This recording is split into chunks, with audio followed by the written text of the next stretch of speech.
with the rubber, ache plantain and sebo fruit. Amoka say, ya de chip plantain no, anya no kore. Me chip me plantain me chini tokoromu. Me chinu temu. Me fearful nyina ehu enti omore.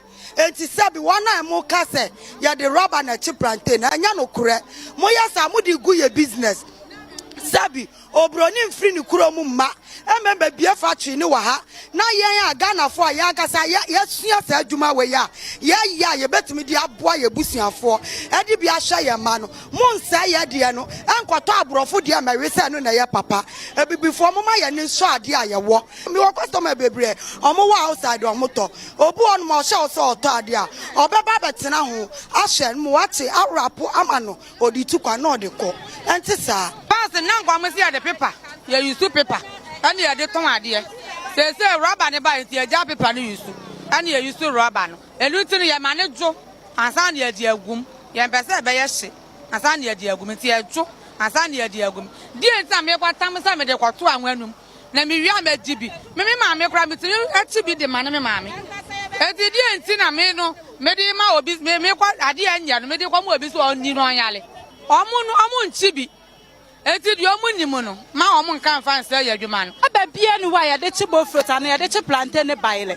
omu bua asem na omu ka no omu bua mo de mu kofia ya mo ankasa mo nya na mo hwa de se rubber ubesi na twa rubber de ato angwam na nane no wa twa plantain na so di bo fruit we atum edwa na no omu pese omu ngu no so obi ye bia de me waka che nipa ne se onjai because enya se rubber wo de to adiem na won chemfa nkoto ma wunu ase wunu andi ada nipa no pese wunku na na ase de yare anso beblaba iti even so obi ye bia nipa kron mesen so onja na rubber ne kwa de to angwa ni mu a ebe mo enane aboa kra se ori rubber obewu na ye nipa ye plantain ye wi bi de si de ne de rubber ye de ache omo susu ye e bia mo pese omo je adwuma ne ma ai nkrofofo from omo ye na ti memfo na e wa de bread ya na enti sa obi ani obetimi de rubber ache plantain and sebo fruit. Amoka say ya de chip plantain no anya no kore. Me chip me plantain me chini tokoromu. Me chinu temu. Me fearful nyina ehu enti omore. Enti sabi wana amoka say ya de rubber na chip plantain anya no kore. Moya sa mudi gu ye business. Sabi obroni mfiri ni kuromu ma emembe bia factory ni wa ha na yen Ghana fo ya kasa ya sua sa adwuma we ya ye betimi di aboa ye busuafo e di bia hwa ye ma no monsa ye de no enkoto aborofo de amawese no na ye papa ebibifo mo ma ye ni so ade a ye wo mi wo customer bebre omo wa outside omo to obu on mo hye so to ade a obeba betena ho ahye mo wache awrapo amano odi tukwa na ode ko enti sa pass na ngwa mo see the paper you use paper and you dey ton ade say rubber ne ba enti eja paper no use and you use rubber no eluti no ye manejo ansa na ye di agum ye mpese be ye hye ansa na ye di agum enti ejo ansa na ye di agum di enti am ye kwatam sa me de kwato anwanum na me wi amagibi me maame kra me tiri ati bi de mane me maame enti di enti na me no me di ma obi me kwa ade anya no me di kwa ma obi so oni no anyale omu nchibi enti di omu nimu no ma omu nkan fan se ya dwuma no aba bia ni wa ya de chibo fruit na ya de chi plantain ne baile omu bua asem na omu ka no omu bua mo de mu kofia ya mo ankasa mo nya na mo hwa de se rubber ubesi na twa rubber de ato angwam na nane no wa twa plantain na so di bo fruit we atum edwa na no omu pese omu ngu no so obi ye bia de me waka che nipa ne se onjai because enya se rubber wo de to adiem na won chemfa nkoto ma wunu ase wunu andi we de enua man beti machire yo enua man mom ne beti machire sa asem omo kan die asem omo kan die anodin nyame boa mame nya announcement bi ansa na start me pa chawo mame fa me phone na me nya announcement mamenye my announcement bi ansa na start yes am rebe fisisi a di my akokora nti no aya na ate afa so e bacho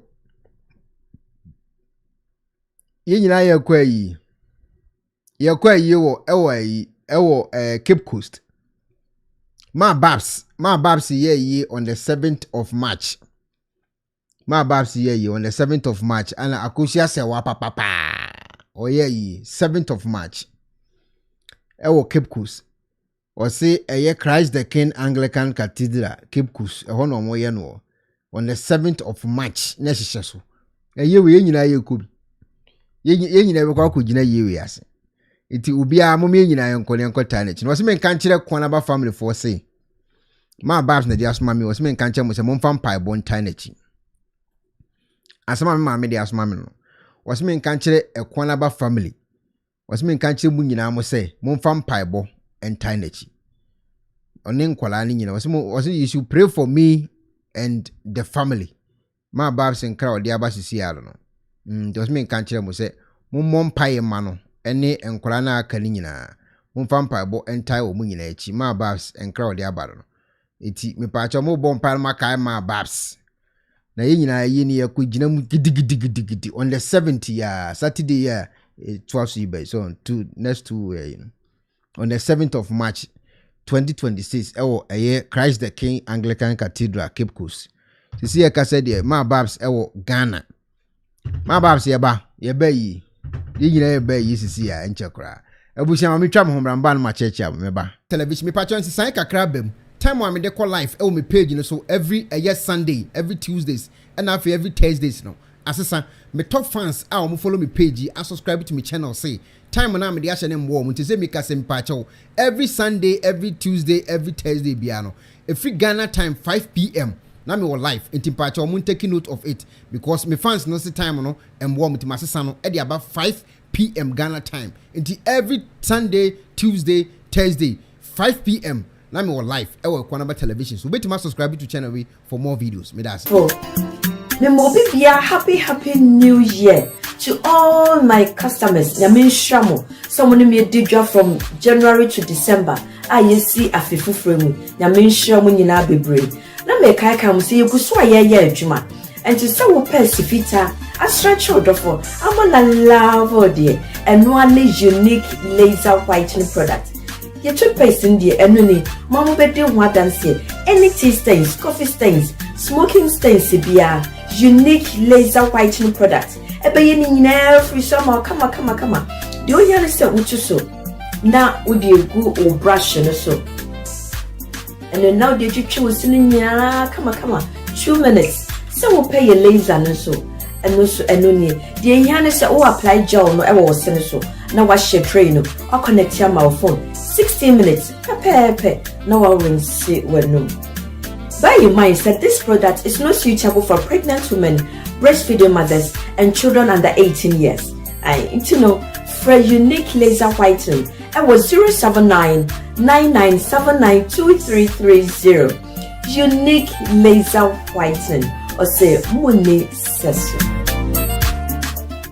Pro Technologies, and American Farmer Pro Technologies. We are specialized in both sales and installation of CCTV cameras. Yes, I install CCTV cameras in the Sour Ghana and NASA brochure. Now, if you're Ghana, now best CCTV camera installation. We need Pro Technologies and then yes, CCTV camera installation, electric fence, automated gate, access control, video doorbell. Opadia, man, none wants to that form. Near general construction. So, Pessi, Sufi, the mouth, say, Bansro, Bentia, Sawashas, now Pessi. The bow and after na pese sidima wono woni en emisa woso ne de wo ni se ye no yina ne wabochima mu ha ene branch ewa Ghana na eni mo bra wo bre nti so sika fa ensemu a so bia nim wo dad ta edeni apese osi pride bia and when she saw your solar power and a bamba hon sensem bia de uni Pro Technologies emisa woso ye smart home aba from fidie bia pese hye wo fi ana intercom ebi hujuma ene essential interior decoration yes you fi na maw na wa si fi na pese siesi hodoma wo se eye office ye betwa ho neat ne wo car tracker ana GPS how betimi dia track your car bia car na nam bia obetima hwe e wo phone so and when she saw ton fidie bi na wo ko e first install ana ne settings ye beye e ama ye Ghana office e wo Ahye Adenta Dodoa Road ye ne CDG ene di animhwe. For information or WhatsApp +1 401 75 70 300 and +1 401 69 92 254. Pro Technologies, customer satisfaction is our topmost priority. All right, ebusiafo yaba ebedin komo sisi here na mamenchia adofo kakra o matimi join the page we. Pacha oba so abetimi ana wa like page no. Na afin so wa share ne yakua nim kama pa. Agata chain mechia pa nana Lisa Tofo mechia nana Bedi Akon TV. Wona aye maestro mechia pa every linketia mechia. Dr. Kofi Yeboah uni ahoye de Mary Odu mechia pa mechia. Udi de mehunu bo yinam chire anambwa mechia. Set bano mahunu bo afacha mwati yima nambwa yinama okay. Set mechia pa semenin mechia. Margaret Mensa mechia pa Kwabena Ofe. Obaya Joyce. Mensa Dia producer mechia producer masa mempe urofu biao. A class mechia discover with me. Where dear God's beloved or my deepest condolence. My babs is all chairman. Martin Amankwa mechia where dear Richland TV mihu wacha na meboa Christian Ejani mihu wacha na meboa mina mihu wacha na memo na memba na mina mihu wacha na memo na memba adwuma achire mu kire me na yemfa asumje nkwa Leonardo Adoyobo mechia pa mechia Leonardo Adoyobo so yamon komo quick one be jaso we be say jetuato I mean catch you ni azem wo life eso be ha madwene okay video be trend where's my catch am say antemafo say me kan antema motiase omo ahun say problem bi koso suku a obetimi akwahye akiri obetimi ahye akiri aka spiti bibia kama be on be hye o jak we fa obetimi ahye ni nyina kama no wasan di akire o wasan di akire tambuba ni bi ele bi bobitrim no yesei say ye phrase si ase ko from ma me no ma etengana me ka bibia onya tengana ye from antema sango from antema o maso we no den o kan okra antema funti ye from antema na antema foni bi akwa akodi nsamone ma se atija o stack for any eye sweldro technical se ho afo bi e de asi ani na uhu ade ye da school su ya antema na de be ko school apart from antema obi na wodi we be ko school aya antema pe o pa am check record no apart from antema obi na obesora no pa o parking no ma odi ko school a odi sa ade we be hye ne na yi ne bag ma ko school da gisa antema o maso adin rof o ka hwe antema ti da sa anteba beti pa o we antimba asuba so din o ka hwe antema atiase ti sa anteba air parking a bag air parking a bag e di akọ ye fele sen e di akọ school no anteba ebetimi e di sa de we ahye ne bag ma ko school all ko school ni wonim so okoko so problem wonim se problem na okoko so no ye friend anti se antimpa cho my 5 Ghana ni emfa mani bela anti enya emfa mani bano ni bano betama hye ne bag mi sesi akọ ye from antema na antema fo ni bi akọ school ena eye school fo kudi agoro nti agudie ni mu no antema fo no kire se omo de omo ye guy nti eye de ho antibano say ya no muti ore so mo mo yo antiba fo ni say ya antiba fo say ya say ya me say opa me yem friend ma mi sisi say mama my 100 Ghana sisi ani nja oba me si onya me kan bibia enya me minimum antema fo onya da so no je no twa na kon no obetwa na kon sisi ya onim se de wo ye no problem si a ofrefia obian ho befa ko no obi amfa antema fo nsa no mo yo mo so anteba no so antema fo nsa nti antema fo ni bi ne kwaye mobo atimi akọ omukudi agoro ana ebi di kamera atoto omo ho so eno omo kire guy level akwa we easy dem say ache ne pe omo kire guy level ena ya be twitwa me twa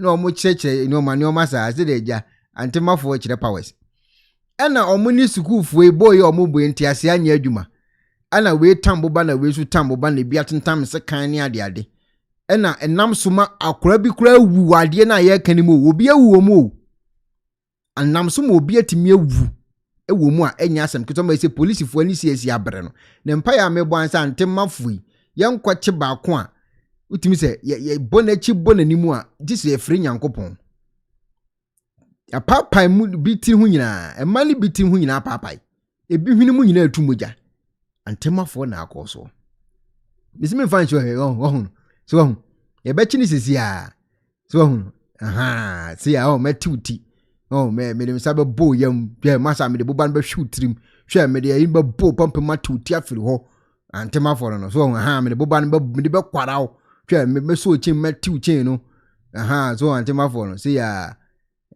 ye bechi o mu nyina sisi a ne ye chire so afatu trim enya de obepie bi mo kodema ne nkwan na nyina because ye kasa on fa lawyer ko mu nyesi kan fa lawyer antemafo no na sese ya ye kase a policefo ani abri yi pa na antiba ba kwa minim si ya che no eyesa akwa dem si ya che no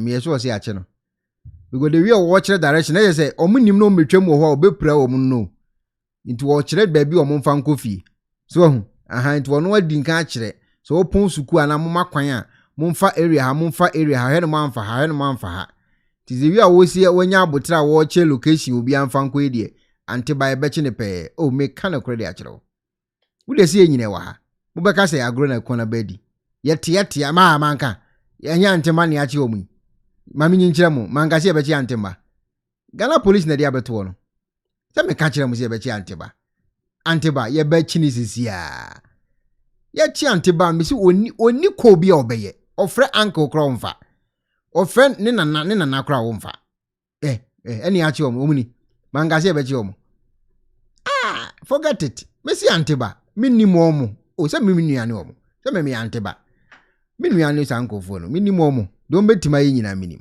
eni ya chi anteba eno oda so no onzo oda so me so friend ma me kro mfa ne ma me friend sisi o mfa me na me ka kire ya chi anteba ya chi wan Joseph Amo 20 years Benedict Apia 18 years Bela Mahmoud 18 years omo ye nkofo miensa ya chi omo a omo no beboa eyem policefo ni etimi achi omo maka no ade aba beka ho mankase ebeji anteba sabe ka kiro me ka kiro asama ba sa case we die jise omudem sa jise omudem ya chi no me ka kiro me minim de beka akosi nyina omo abesa kire antemafo aka nyina sangofo mgu screen so ngofo mgu screen so no o mesan so akire antemafo ni nyina baabi anteba bia wo no mo abeso o monsa esan de o masan akokire antemafo no o maka na ye nche wo mo no ni asan akochi antemafo ni nyina asan aka ho wo de my up to Friday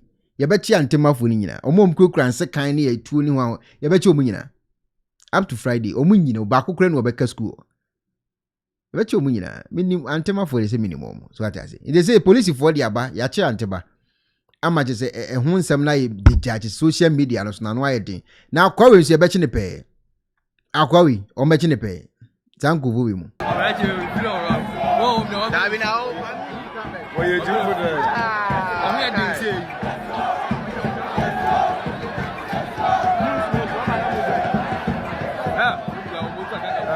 We are bomb wrong. Why do you move wrong? You want to pay.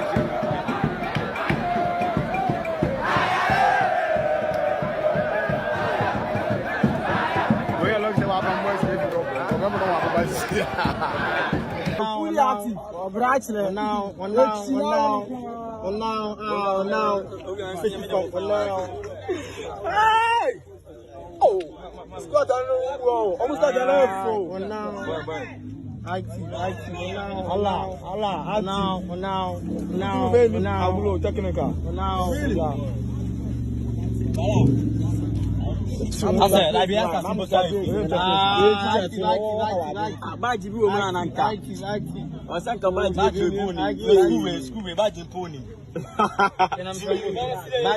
Somebody, hey, all right, somebody, Allah, active. Come on, thank you. Mezi nipa na oma fans no. Una si side we there. Nipa na oma fans no. Oh yeah, ya chi, vetwi ho. Me kan be bia so nanimu mba camera nim. Eni e from mura, o me from mura afo. Obetima ma mura ho, am 1 minute dadoa. E from mura afo. Obetima ma mura ama mpaboa nipa hye no be wuro no 1 minute ato yam. E from mura afo. Boni bia ekosu bia no obetima ma ho fans. A ono onye biu. Obegina chire no de camera san to so. No ma fans Allah fatwi na no he fatwi ho owie ya no adwane ko e fo murafo eto omo aya che omo zeze no murafo de ye nche omo ma urade yankopon omo ma murafo na nkasa de enya de be che omo na ntemmafo na omo kotie murafo no a omo kodi achire no omo mom ne be che omo tie komo na edini won so di twini na ho no de omo mura no won nanimu mamu wo na nanimu abema nanimu mamu mura ni no won so no de camera to su e no je ho jo fatwi ho ye enti e chi sanko e radi yanko po e chi sanko fu we mu ahụ mura afọ na nkasa na omo di bọni na nkasa omo de omo animu mba sa story we mu no wo la wo baka sa gola midi o se minimum tema fo do metima nyina tin komo na ye di nipa na we no wodi twi obi atare obi no wabu na age na atare o obi no wodi asisi age na atare no di twi ono mpaboa ho ama sese ye ka se abrante o das wawu anti baba akodi aboba boli trimakunu aye po machi omo wawu abrante na wu omo de ye ntwema no jo fatwi ho ye ohu ya se wakum nipa aize minim so akwahye ne maame amodfo mu so akwahye ne maame mpaase ho de omo ankasa asem sisi abrante o desk isi omo kuna to atwene omo kunu ebi pre da hospital ebi trimu nyina kware antemma semoni omo akodi no pa na mebo ata o machize de ebesi bia na ja omo mfa musa na de aye de ka na aba no hwede o maye obi ano mo de o maye obi ani o de anteba ye obi ani obi ano ne hwene ne nani hunya o de obi aye no anteba fo na aye sa adwuma wi o ye bachi o mu nyina na wura ho se me wo mu ne se onya frefo tie komoni pa awura ho se me wo mu no onya frefo no afafon kra fro ofafa aduane bre me prison na access na me kom de me onya frefo eno ne me hawo kakra na wo mu no wonde waye obi ba ba school a ye kodi agora banti se ya no he de o maye na nim gina ho ye ba chi o mu nyina. But I didn't know what was happening. So by the time I realized, the stone came to hit me. So you're saying you didn't do anything to these. You are the victim. What exactly caused this festival? The two stone at me when I was looking for a place to sit, so that I'll use the medicine on my eye. That's what happened. So you were basically just looking for a place to sit? Yes, it happened unexpectedly. Okay. So, but tell us, you're saying you didn't do anything to provoke? No, I didn't do anything. I was just standing there. And they started throwing the stone. What happened when they started throwing the stones? I wasn't looking. When I turned, I saw my colleagues running, but I didn't know what was happening. So by the time I realized, the stone came to hit me.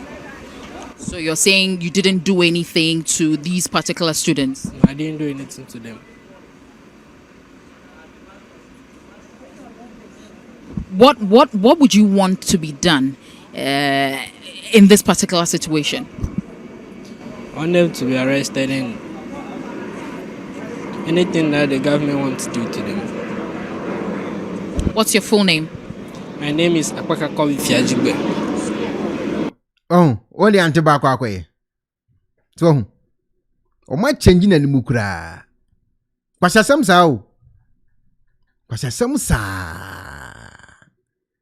Na kola ko school wo timi tamse kan hye ne bag mu etisa bansere ka ho a wakato zo goziale ono opobi na ekunu amane maame anya problem keke sa wo ba ko school na watimi asesa se kan hye ne bag mu eni ohwe akora ko school no okọ onye so okọ ayo he ba ko na gina ha no wo twa ne kon no he oh watamse kan wi dey do school eni wo twa ne kon e dey je fans eto o ehye trim so onye obi obetwa no obekpala no o le sika betwitwa no eno no makwa ne pepepe aba no wonu ano makwa ne pepepe eno mo de asan ba besi baby omusi no om de besi omutiri so mapampa so ai se o matima change obi ba anim ayachi mako 3 3 na ayachi wo mo no omo be assist police ama police yachi omo maka aka ho na de meka aka ho ne se de ya me ya eye se onye obi mfre no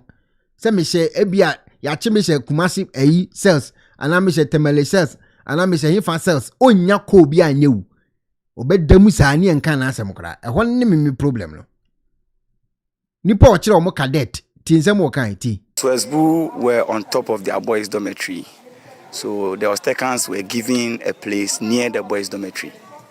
So we were happily witnessing the sports. Then we heard the girls shouting. So before we realized, the Swesbu were throwing stones at the Ostekans. So unfortunately, the stone hit one of our students who was severely injured during that moment. So it's provoked the students who were there. So they decided to fight back. So they threw a couple of stones back to the Swesbu. So we came in. I myself personally, I came in to talk to them.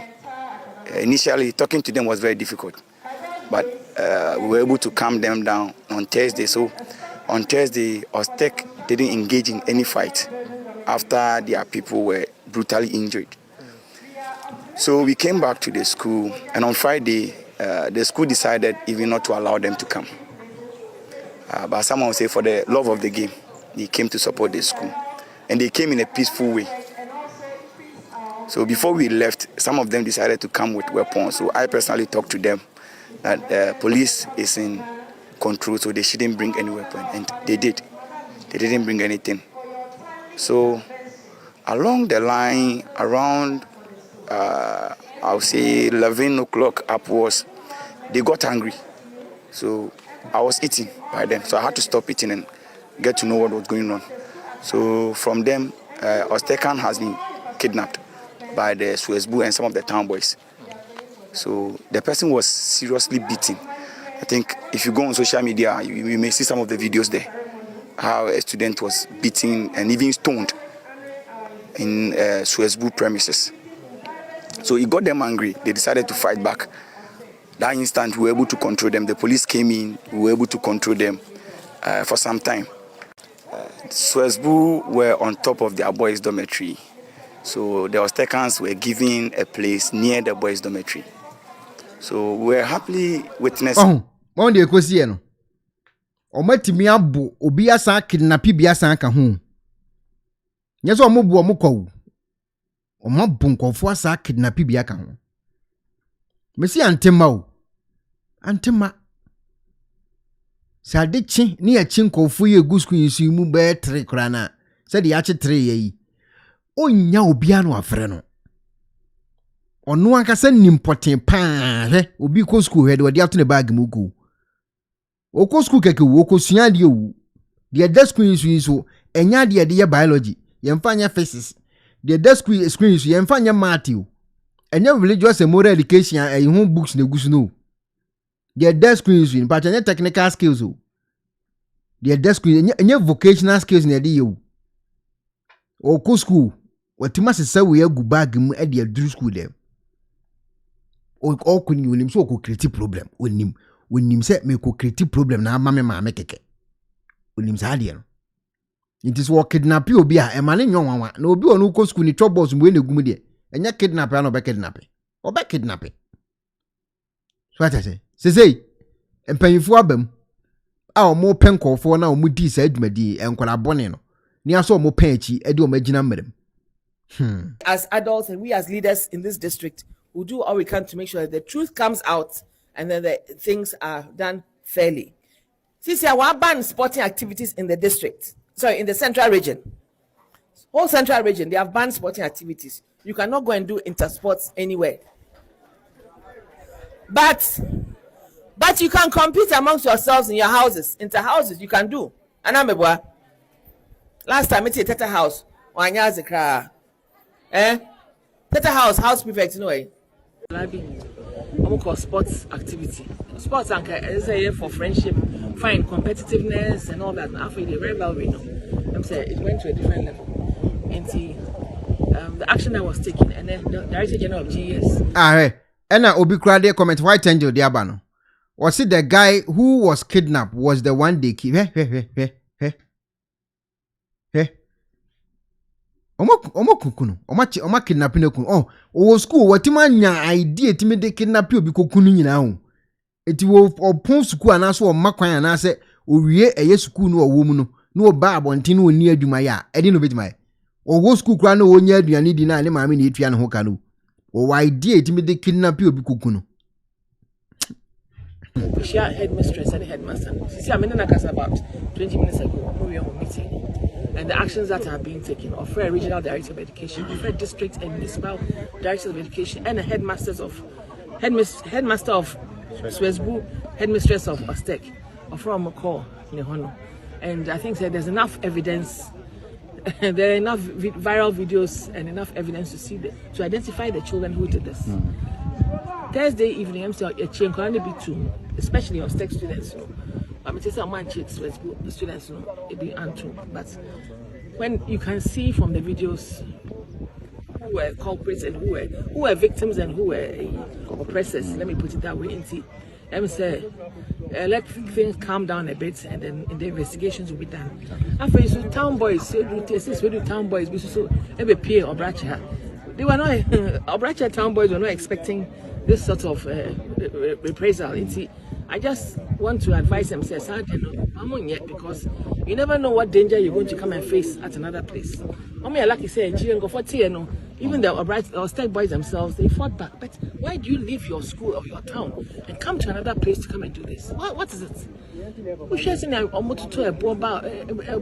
If he had turned his head a little, this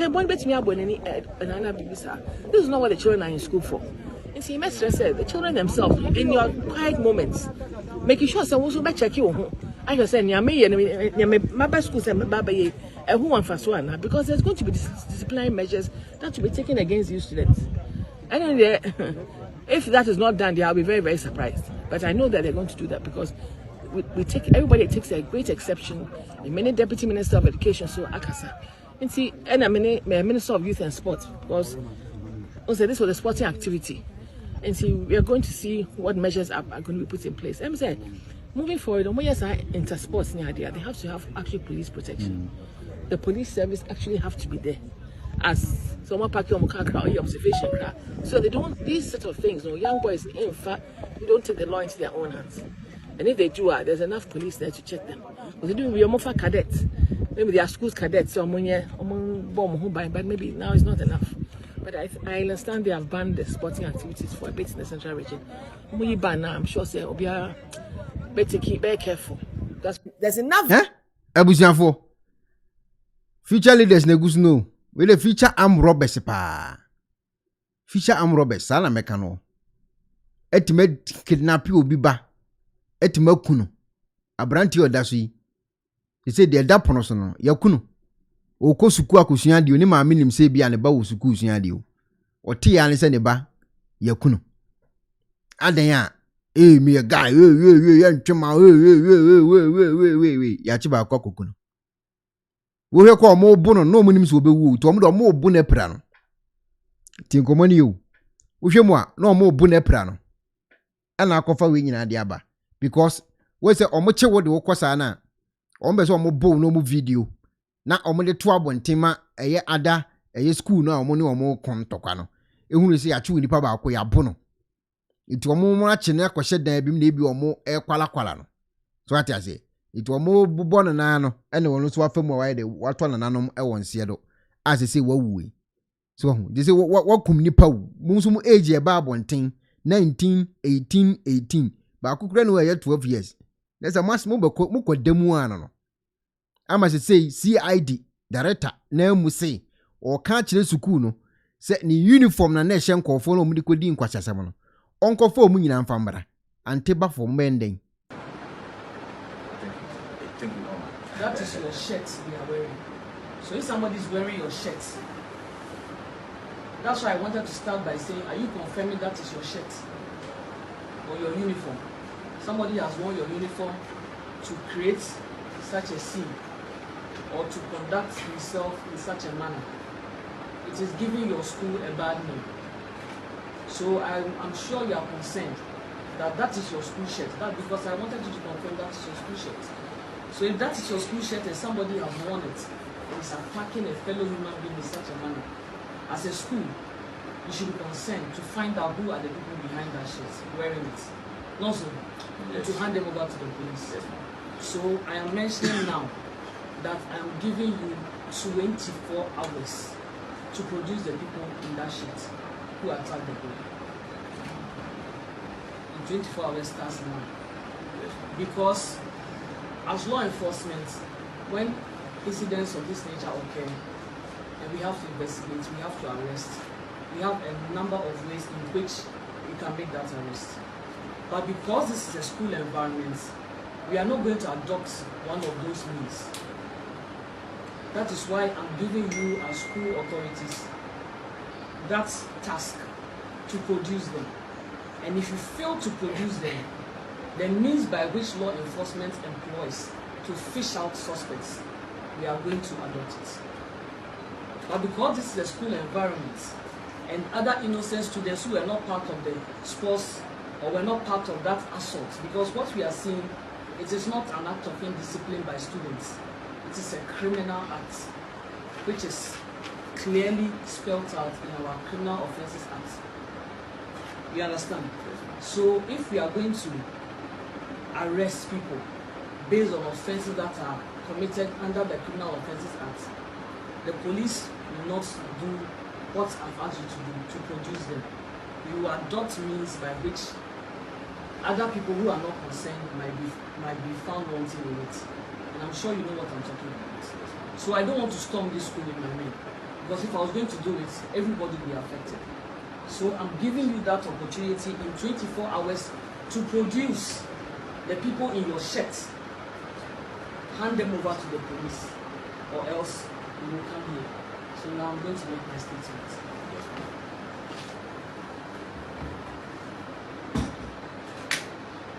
Are you ready? The Ghana Police Service has taken note of a disturbing video circulating on social media depicting acts of violence against a student of Owutu Obrachre Senior High Technical School by another school during the interzonal athletics competition held in Abuna Swedru. And as I've just mentioned, we are currently at the Swedru School of Business, and the people in the video have been identified as people wearing the shirts of Swedru School of Business. So the school has been tasked to produce those people for further investigations. The service views the incident with the utmost seriousness and unequivocally condemns the criminal acts seen in the video. A comprehensive review of the footage is underway, and efforts to identify everyone involved have been intensified. No person connected to these acts will be shielded from accountability. As I mentioned earlier, the school authorities have been given 24 hours to produce the students captured in the video to assist with the investigations. It is sad to note that the Ghana Police Service has recorded reports of similar violent incidents involving students in other educational institutions across the country. And I must mention that this morning I've just been informed that a student of Adisabel College was also attacked violently last Friday by students of Agri Memorial School. And after I leave this place, I'm going to tackle that incident as well. Data from the Statistics Research and Monitoring Units of the Ghana Police Service indicates that in 2025, a total of 38 cases of student violence was recorded across the country, with the Upper East region recording 14 cases, the highest number nationwide. So far this year, 3 of such cases have been recorded. The Sredube School of Business is one. The next is the Adisabel School and Agri Memorial, which I'm going to identify and tackle as I've earlier mentioned. These figures underscore the urgent need for sustained collaboration between school authorities, parents, community leaders, and law enforcement to address and prevent further incidents. This is a worrying trend that cannot be allowed to continue. I wish to make it categorically clear that individuals involved in these acts of violence are of the age of criminal responsibility. Hence, when they are identified, they will be arrested and made to face the full rigors of the law. They are students, they are in school, but what they have done amounts to criminal acts. And when criminal acts are committed, they have to be dealt with according to the law. I therefore call on parents, guardians, teachers, school administrators, and the general public to work closely with the police to ensure responsible behavior from our young ones. School premises, school environments are intended to be safe places where students are supposed to be learning and being taught. And if they have to play and socialize, all of those things should be done in a friendly and a safe and a secure environment. These incidents cannot continue to occur on our various school campuses. So administrators, you have a huge responsibility to ensure that this incident is going to be the last that is going to occur within your school or any other school around our country. The Inspector General of Police, Mr. Christian Teteyoholo, has directed regional, divisional, and district commanders nationwide to hold direct engagement with schools and help students appreciate the legal consequences of such conduct. Let me use this opportunity to admonish all young people to use peaceful means to resolve their differences and report to your teachers any situation that goes beyond you for the necessary redress. Don't take the law into your own hands, and note that there are consequences for every choice that you make. So I will advise that students should choose the right options when they have to tackle issues. So on this note, I'd like to bring my brief to an end, and I want to reiterate my charge to you that you have 24 hours to produce those students, because it's a matter of concern. My team is here, we are ready to move in and ensure that the people who attacked that students are brought to book. Thank you very much. Eti asema eda prono no. Yenu yanom nkwada. Anase ye wo fa asefo muko suku akusua de. Yo makofa bani, o makokum nipa. Bukokum nipa. Ni nyina in the name of me suku we nipa, we suku we nipa, me de mentwe ma, wo zuze we ntwe ma. Ene e bo no wa hye kra na wo huru ye hye jama no de no de wo de ni mu odu we de mu oha. Me de mentem ho ase hu yanse ache baako. Edna kwahye ba bia yakukunu wo. Ekun abrante na to atwene. Yisi omo open nkofo ye omo gu screen yi ene yekopa o machi omo sese yi. Sa nkofo ni yekopa o machi omo. We mu ni yekopa o machi omo. Sa leader ye odi animu yi omo chi na omo mu di akire nyina ye bechi omo nyina. Because ono ne postu sa na man to ni page wo. Ndi se echi wo no odi animu ni se ekim. Antemma ye bechi omo no. Ewradi nyankopon. Antemma ye bechi omo di omo bechi na kogum wo sales no. Eni eje se omo bie sales di mu pa because nkofo omo kwachi omo ndi omo do so yi pa. Cause boys no omo ye no omo nye baako omo nye mienu. Eye the whole team. Wo be he no matikuo e wo suku ho. A omo kuo no ye bi ye friend si anase ye friend si. It wo ma form ho adwene se ene aye akoye sa program we no.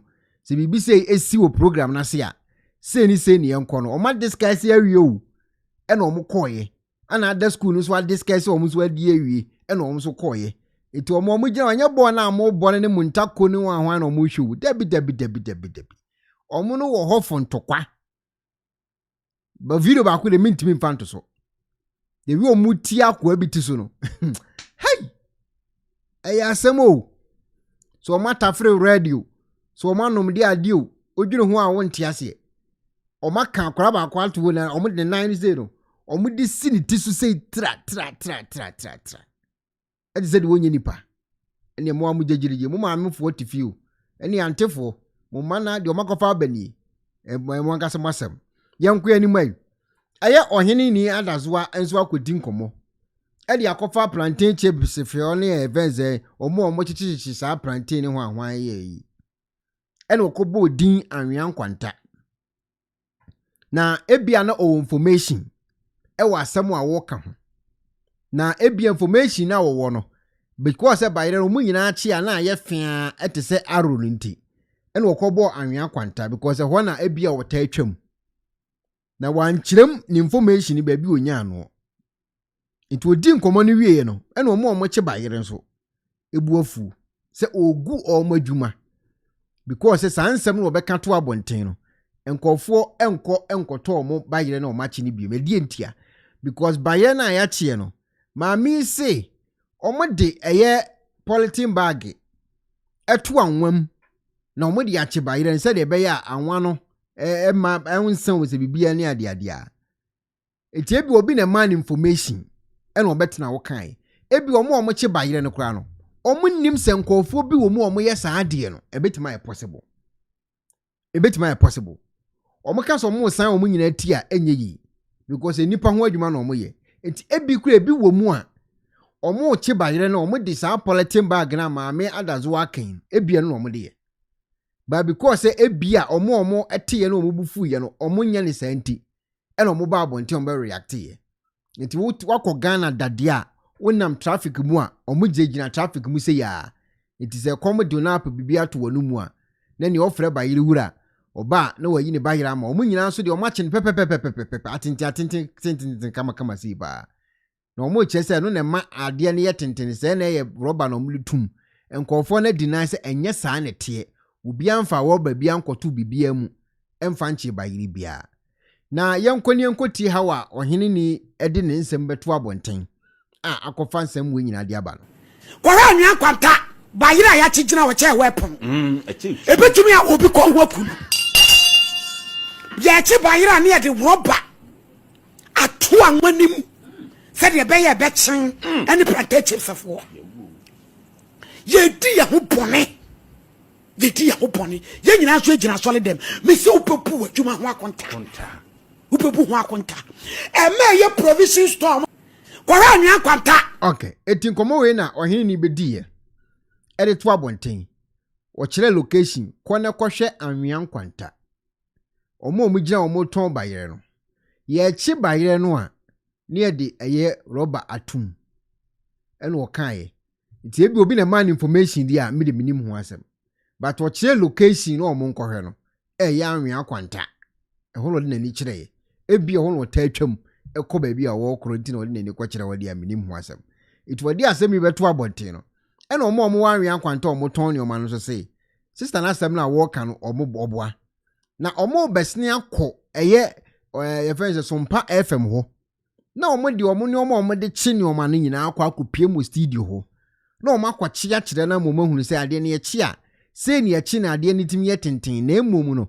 ye mfa roba bia antum ensem omo de beto abonten ko na obi to bayire ni bi ena obusa say na mo ba ye ne yesi ya chi a ne de roba atum ni no no nipa na wo kasa na oboa na ye leaders omudi anim say omo besna akosompa ho no makwache bayire ni bi de akire ohene amena hunu se de tie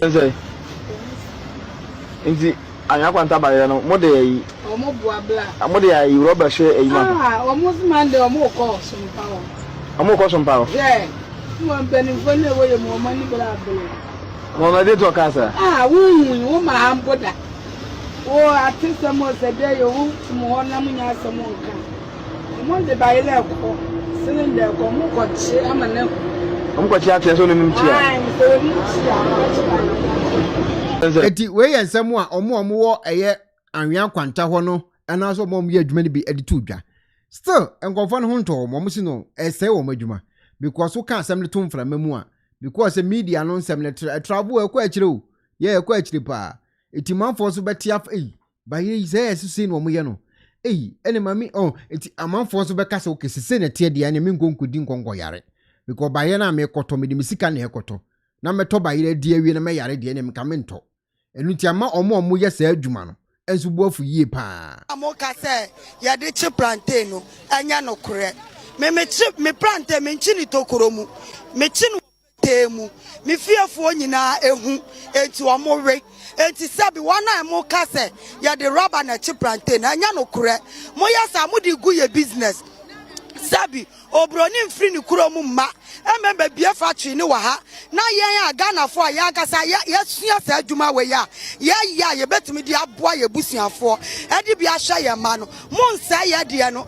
enkoto abrofo de amawese no na ye papa e bibifo mo ma ye ni so ade a ye wo mi wo customer bebre omo wa outside omo to obu on mo hwa so to ade a obeba betena ho ahwe mo wate awrapo amano odi tukwa na ode ko enti sa pass na ngwa mo si ade paper ye use paper and ye de ton ade say rubber ne ba nti ye ja paper no use and ye use rubber no elu ti ye ma ne jo ansa na ye de agum ye mpese be ye hye ansa na ye de agum ti ye jo ansa na ye de agum di enta me kwatam sa me de kwato anwanum na me wi amagibi me ma me kra me ti ati bi de ma ne me ma me eti di enti na me no me di ma obi me kwa ade anya no me di kwa ma obi so oni no anyale omu nchibi eti di omu nimu no ma omu nkan fan se ya dwuma no aba bia ni wa ya de chibo fruta na ya de chi plantain ne baile omu bua asem na omu ka na omu bua mo de mu kofia ya mo ankasa mo nya na mo nhwa de se rubber ubesi na twa rubber de ato angwam na nane no wetwa plantain na so di bo fruit we atum edwa na omu pese omu ngu no so obi ye bia de me waka che nipa ne se onjai because enya se rubber wo de tu adiem na won chemfa nkoto ma wunua se wunua ndi ada nipa no pese wunku na na se de yare anso beblaba it if so obi ye bia nipa kro no sense onja na rubber ne kwa de to angwani mu a ebe mo enane aboa kra se ori rubber obewu na ye nipa ye plantain ye wi bi de si de ne de rubber ye de ache omo nsusu ye e bia mo pese omo je adwuma ne ma ankrofofo from omo ye na ti memfo na wa de bread ya enti sa obi ani obetime de rubber ache plantain na sebo fruit amoka se okay eti we eyenkofo a omo no eton eye plantain chips ne baya ya che ni sa no manioma no ena omo de aba betudwa because ohini ni kan na nkofo mebre na adwene akoso omo busa questions ewo ho we de maame na babonten ena wo so opaache ba before that no anwea kwantafo koburu ni dua omo to nkosua ena omo torch na apo ena omo di buru nnua se asem assistant no eka no eyentro na mso we de senkenye duabo etole bia yenyusu opportunity ni kakra tilipa etole bia yenyusu opportunity kakra we ka opportunity na aba enu ase ka munyina akwa metima ko studio ho na nka makwa cheba ye na wono akra san aboni donkomi amamo wasan ton amamo kra masan de agimudin mu wie kwa metimi kra san ya advert free of charge so what I say the way den kenya duabo ne ayi bia ba oni tuade akoye de ana akoye no so we ka opportunity kase pa na se munyina mo sesa mo neoma na mo de akọ eye Sumpa FM na mo akọ ya advert no correct so aya munye obi ye mama boba to go ba no wa ya advert amamo na wa chi no onu asan pai mo mbra meto se ntisa na ko mo san de agimudin kura afina makọ tambobodua yi na kwanta ba ni chifo yes na ye kasa embrompe TikTok social media ama waka say bayira na yade eku anwa ansa na yache abra amani padi abra yade mu ya bayira na kura ni na ya sinsini ya ya juta ni ya sofia bayira na yani aka ya bayira na kura imu didi ya juma na unpesi bayira juma na peso so we are doing. Now we should have what to do. And you might your man will go school. And to some person we are doing. Young Grandma we are doing. And then I can say,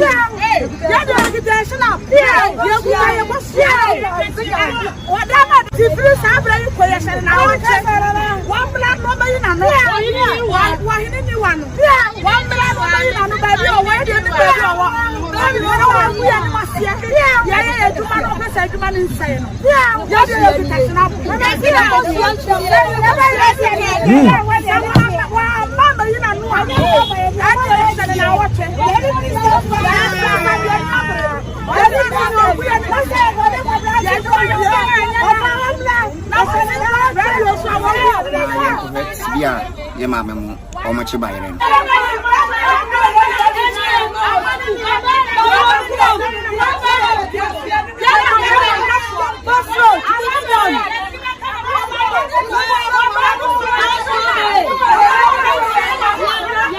Eti wedi panu otwanu ekurase makamenwe ohini ne kan asem edi to abonten ena waba abonten ena oso opamachew wedi nka akiri din waba abonten abepamachew ena ono kwa wasa to nsade aframu se mommra se de mekaye no mommra kura na nko nsa mbom dwumadie no hu dawuru kura nsa amfama mo na pro opachew no opachew kura wie no oti program so opachew no obi san fra kura simu a wo so ono woton saa no mani bi na saa no omoye no ena wo kan ne tu ebi ye ne saa ena bi nso enye ne saa ebetima possible se social media itiswi obi betima so camera na odi atem obetima so camera na wo kana asem obetima so camera na wo ye education etenye obi oso camera ena be kan obi ka etie bia wo na wo chi a wo nye ne saa ebia obi de wo chi a wo ye ne saa ebia etimisi so atani tam all patch okra na wote radio so a wo patch won no obi nso afra kura de asiso a wo kan che ne say saa ne a wo ne wo koya okusua ne ye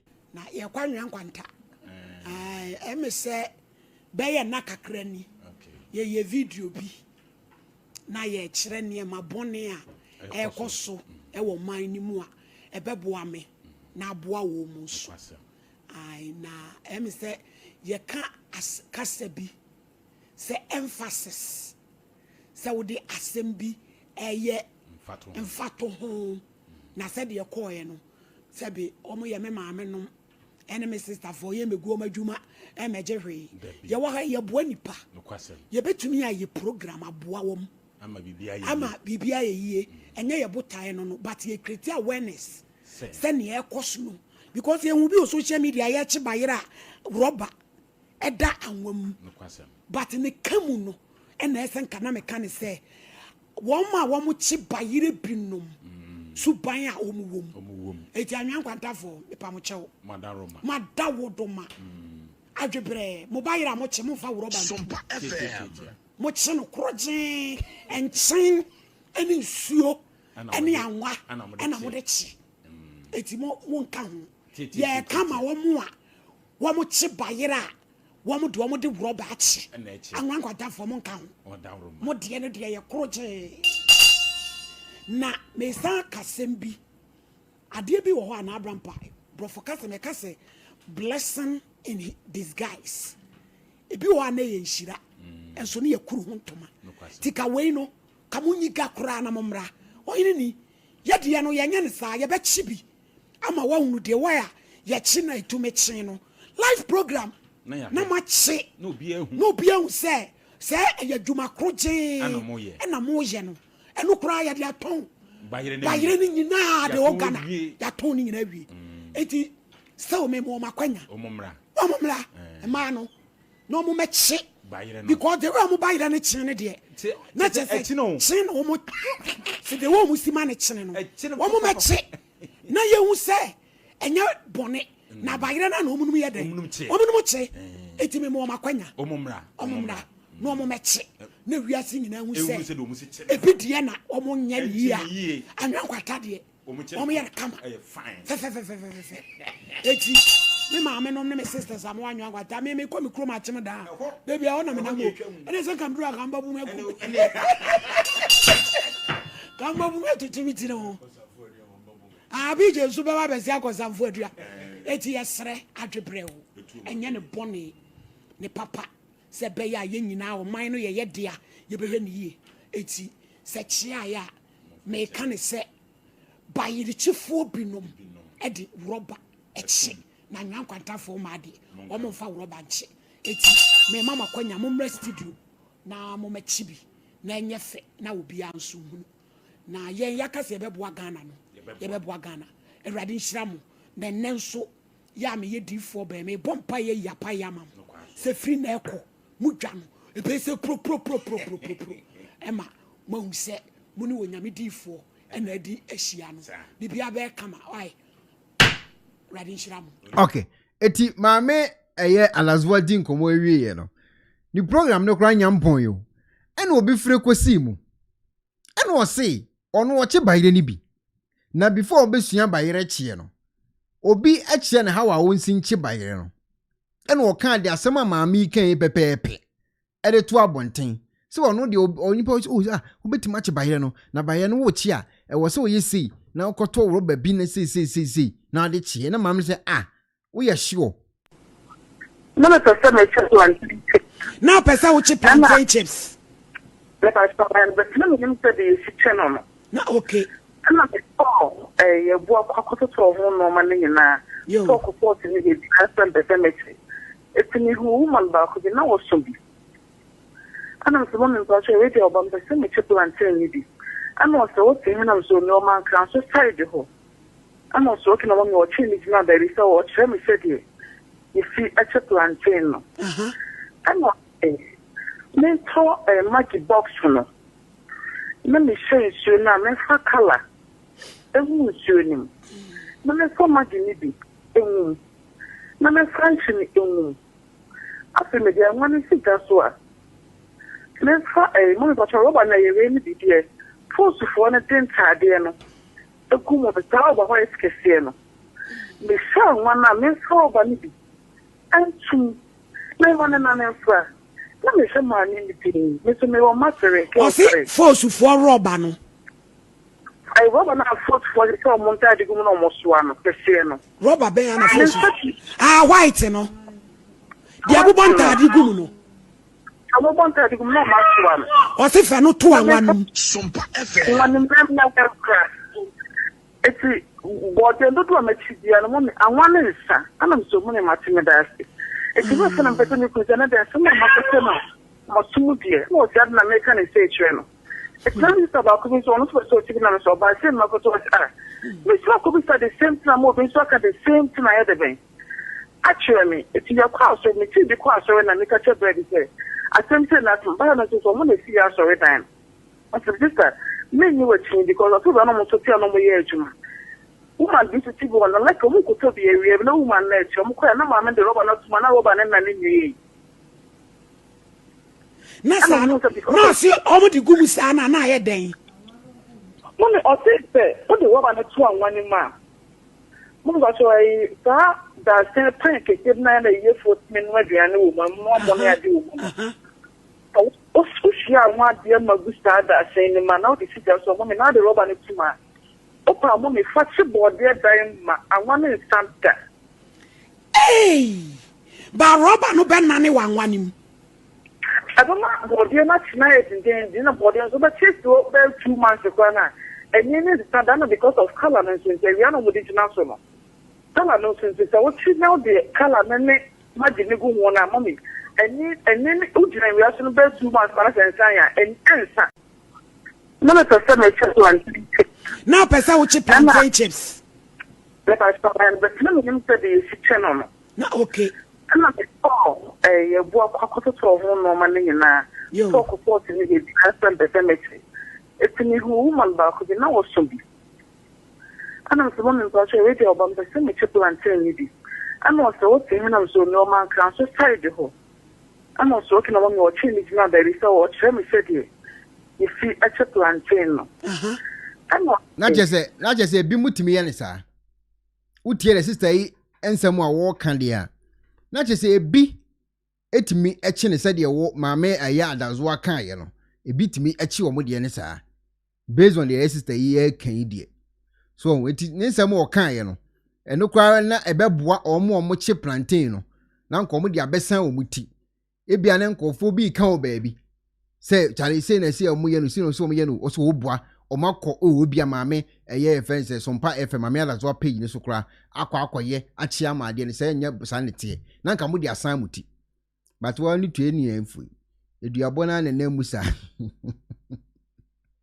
eya asemo Ghana na de ekosi ye eno no na owura Sammy Gyamfi oh Sammy Gyamfi me de me ma yakọ pa de atowani woni eye wo yere se abusua no ade sei atomani na ye mamu shedin Sammy Gyamfi ase sese ya ye kase nkofo bonifu bi omo kodi nsamfunu akọ gine kra afini se Mr Andrews eye kakari a ye Sammy Gyamfi ase asemo a atono no ya arahosem pa na sankofo yi ene gu screen so yi omo ne gu screen so no police fo e de omo kaso omo be chewa opa adwane kwhye eye denchem amotuom omechew dise police fo kaso omo nchew ba so omo kaso omo be chew de a okoso ne betene ye pe police fo be chew enti sankofo ni akoso omo panchi a police fo na ba be chirichirim kom fa so ye no na ye wonkofo te Ghana se ye wonkofo omutimi twa eye car number plate eye asem wo Ghana o Ghana was nkofo ye business a ye wonkofo te Ghana o a omutimi twa number plate e wo Ghana o e de ma akromfo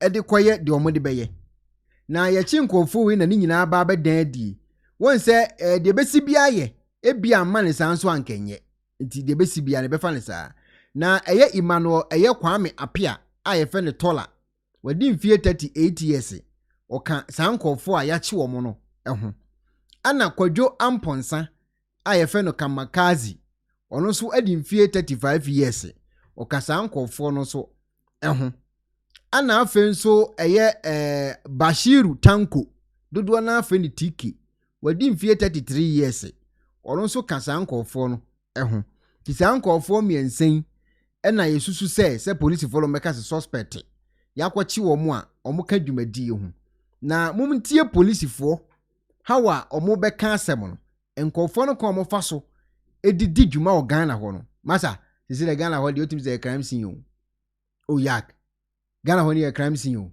amanfo na kwadire mu wonsam woni diem se nipa ne ka so obedi bone a masa ende no kwan obefa so obedi bone no obedwene ho a wonte ase da Bashir Tanko alias TK, age 33, was arrested at Atunsu, a suburb of Kumasi. Investigations revealed his prior involvement in car snatching activities in Takwa and Kwame Nkrumah University of Science and Technology. Intelligence, however, suggests he was sidelined from the most recent fatal operations due to an internal financial dispute within the syndicate. Kwadwo Amponsa, alias Kamakazi, age 35, was arrested at Hiriso near Buankra. His interrogation provided a critical intelligence linking the syndicate to multiple violent robberies involving Toyota Hilux vehicles in Kumasi. On 22nd February 2026 at 11:30 p.m., Emmanuel Kwame Apia, alias Tola, age 38, was also arrested at Denyame, Kumasi. Investigations indicate that he acted as the syndicate's driver during the fatal Ohim Amanfrom robbery. On 22nd February 2026, at 11 p.m., the alleged syndicate leader, Eric Njiduku, aged 42, sustained gunshot wounds during an operation and was later pronounced dead at the hospital. His body has been deposited at the morgue for preservation and autopsy. Items recovered from him include a Bruni Mod 84 pistol, 8 rounds of live ammunition, a tracking detection device, a forged vehicle documents, and a Toyota Corolla S belonging to the deceased suspect. What do you say? Eti sa detection why tracking the kuran wono. Ene ni oma e wono ho ono de nam Ghana ho no. Onye police ni, onye secret servant bia. Me de minim se oka secret agency bi nso ho dia me de minim. So oka DVL for na nso ho dia eno nso minim ho asem. But ni oma e kuran ne kire se wa prepare. Adwuma wo kodie no. Wunnim na utwintwan na akwan. Wutikura na woso wote obetu ti ato atwene. Wa hitin wonam. Na we na eye owura yonu enso edi nkomo na wo kire mu. Se ekwan nkofo ne fa so di dwuma no. Number plate ahodo a omatwa. Ene eye enipa omo ete Ghana. Ye wo gang bi ewo ho a omo leader. Ye wrade yankopon. Omo o leader nyina o. Aya report wo. Leader be kire de wo se ekone de ni kwan se ekode wo se we som de ni kwan se we som. Edutis obi adiboni wo Ghana ho na se asayafo wani so a eye ye tena se plan ni o ye tena se fa pen ni paper ni a plan ya kire chale ni se ni ekoni se wo be fa se na wo fa se wo be koli se na wo omo draw plan ni se say ye hwe movies ya aya na omo ye no movies na mu pepe who sustained gunshot wounds during the operation has passed on. Our investigation further established that this criminal syndicate, led by deceased suspect Eric Antriduku, specialized in the snatching of pickup and Land Cruiser vehicles, particularly black and ash color ones, which they sold a contact at Paga. The gang also have contacts with some persons at Ofinso and in Dubai, as well as contacts with some Goro boys at the DVLA who facilitate the preparation of fake vehicle documents for them. The syndicate have been linked to similar robberies at Tapua, Kumasi, and other parts of the Ashanti region. The regional commander will share further details. It's worth noting that this syndicate has been on the wanted list of the Western Central Regional Police Command at Tapua following a series of incidents involving them. The modus operandi of the syndicate involves identifying and monitoring their target victims and following them until they get opportunity to strike, and when the targets resist or refuse to hand over the vehicle to them, they resort to firing their weapon. Our investigation also established that after successful operations, the gang leader, Eric Antridoku, often travels with his wife to Dubai to cool off. Interestingly, the gang were preparing to leave Kumasi today for another operation at Tapua, but they ran out of luck. Antridoku, who sustained gunshot wounds during the operation. Abusiafo amanfo diboni wo Ghana ho obi ti DVL wa kokora wo kwaye wo ka ho adwuma kora se bo betima ya amu akonso kwa ya asam foforo na obi de wote ho en wo twa fake documents any fake ye plate e de mankofo edi dinsemfo wo Ghana ho we ono obaje wo ka na wo hitin wo ba o obaje wo ka na wo hitin wo ba o kasa fa ka na ma no amfa ma no obabu tu akun eti jaka anim na wo so jam enya afi na ne beti twenda wura ye ntoato abia tu fra brochire ko Ghana na obehia se fa ka ma me na wo ye ohun se mentwe a waboyem tuo age ka na ko ma hwe ade a wapini ho because ne de na do or die ana se wo wi ka na ko anase ye kwa akwache no eno ho adwuma no wo yi nti ono no oba no wa prepare no nam nti wa wo beje wo ka no so obekum so obeye odan eno de inform ho na wei anankiremu fufura ba expose ekwan omofa so eje nkofo kasa kakraka ene kwan omofa so enya za documents a omudidi sa adwumadie no Abusia me so yamba show bruta. The 10th of February 2026. Bosumi ya ye wumi ya. Krono bi so ewo Oshima Manfrom. Okay. Enam so ema Mr. Andrew Samankwa ehre nenkwa. Ewo akronfo nsem abro mu san age ne ka Toyota Hilux ede ekoye. They see Sammy Gyamfi ase wono no ne yire ne papa.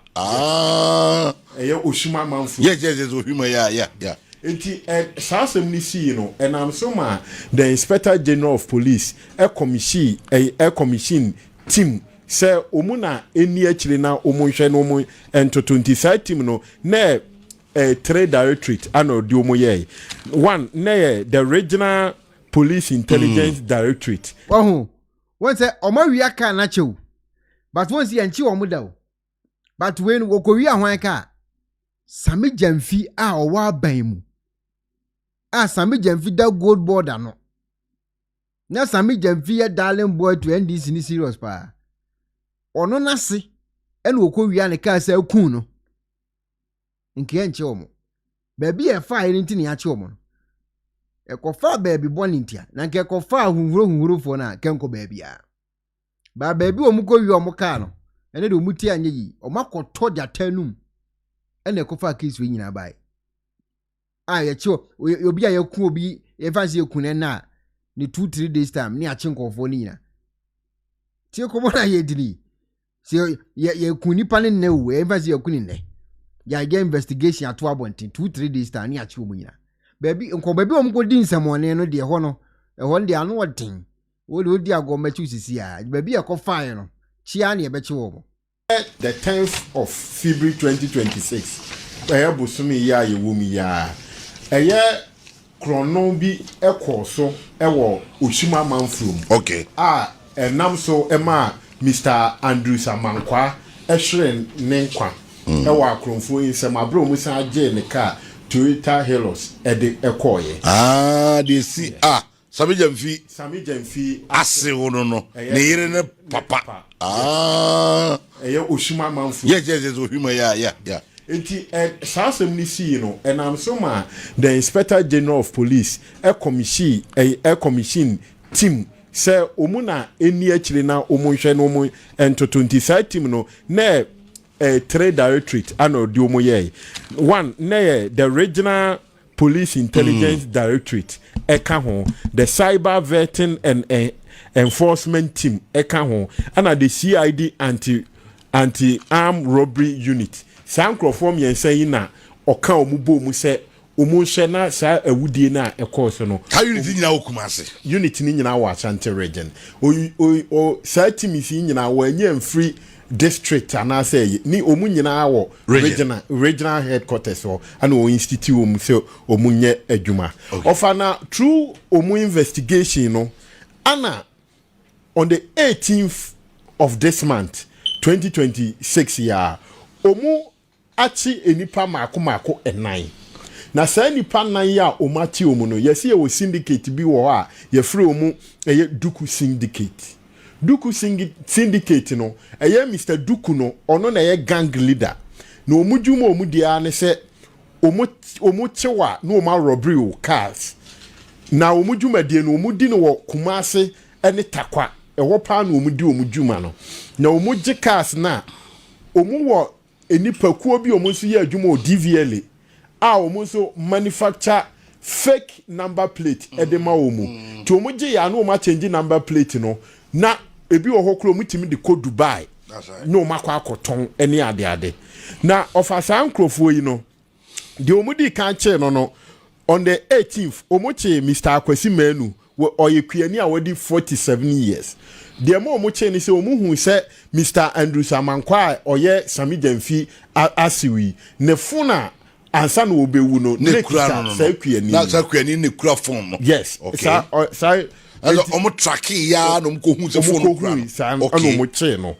ofanti throughout omune ne nkomodie no ana bua ma enipa tre aka no so omutimi ekochi omu on the 19th omukoche Bashiru Tanku ono so yesi ni nickname diketi mi hu mi yam se me educate ono wadi 33 oh won say no munim say nipa no mo kwaje de car no asa kuna ka ho no Sammy Gyamfi nipa na Sammy Gyamfi asewa me yes so nko me yes allegation because omunim say wo better no akoli as wo ko wi IGP mpa as wo ko wi IGP mpa bo udi agwa so be hye omo ta di sansamfo no be ne de omo wi na omo akoto jatanum say tim yes every day for thief man one day for master it omo wi ne de omo wi de yenwia e na akofa we nya de because say omo ni say Sammy Gyamfi asewa na nko mu kun no wi eje ne car no na nka ne telephone mo san de asanse obi nsem ko mo nya sa mistake ne kra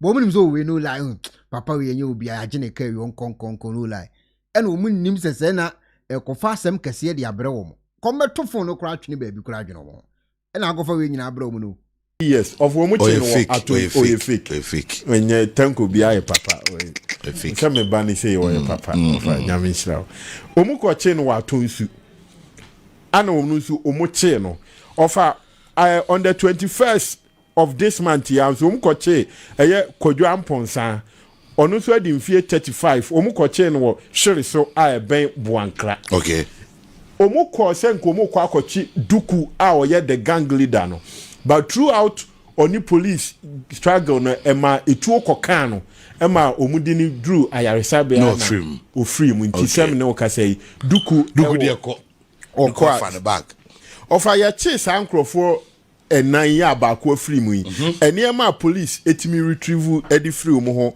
eye 1 a Brunei mood 84 pistol 8 rounds of live ammunition, a tracking detection device, a forged vehicle documents, DVL plate in any adeno, and Uzumunya Bibli, and Umunya a Toyota Corolla S belonging to a year Kuno, ne private car, OUC. No fa a chronoa, o sani pa yachi omutimi confirm, and as o magia to say, Omune boy, yeno, ebina maybe edidi sure maybe boy.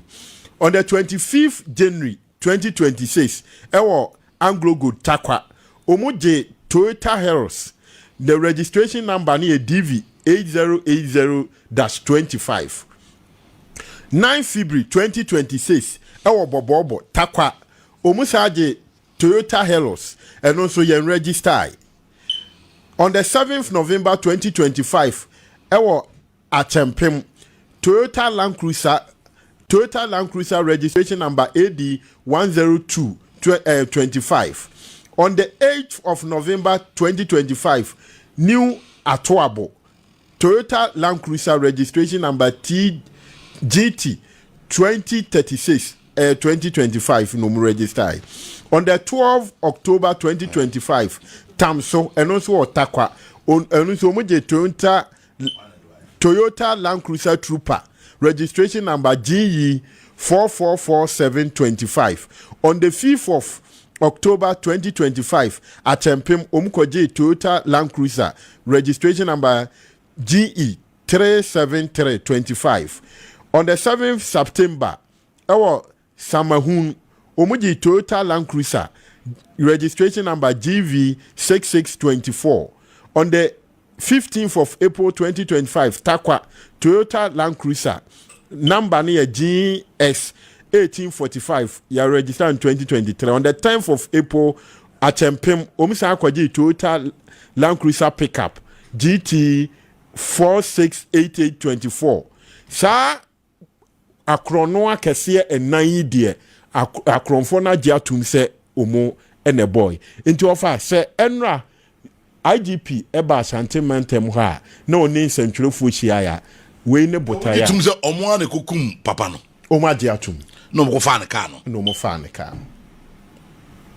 na kwani na adi ka mo chi no no ka ho bia na phone no mo koto ma na na zai ofa no de police na ma na open amfa amaye nti na chese de te I don't mu juma no west ho mo ye no pa o on say takwa ho no mining ne ade no nti so yeah Hilux Toyota Hilux Land Cruiser na me check you be around $33,000 you kita tier rubber there jai the one is be bring a DVD unregistered omo Land Cruiser means so me nkofo ma reheze wa calculate plan boni ye kwa kodidi wow na yesi duku ikura afa e na wutie me yesi o jiskani no ne one ne yine ne mmane na busafo akose Dubai na nipa kwa yi nipa bai so bia brese ka duku na wa wu no duku say bra wo brei wo sora ahomache na wo wi akọ meetings ahodo na wo say obi say wo cake town no beje ka no no ageka no wi anu aton and you see DVL phone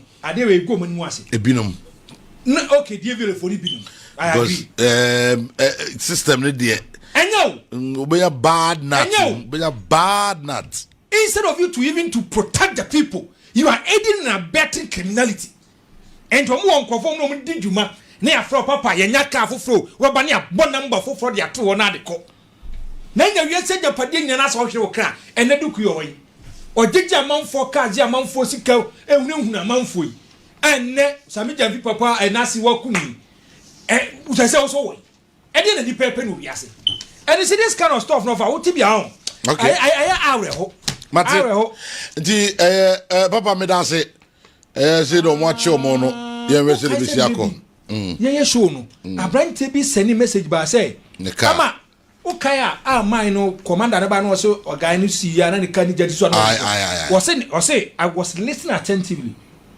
My brother's high loss was part. Oh. Okay, so sending message you ba say yenya ayi man na bra high loss yes oh they can mo je ye no ho I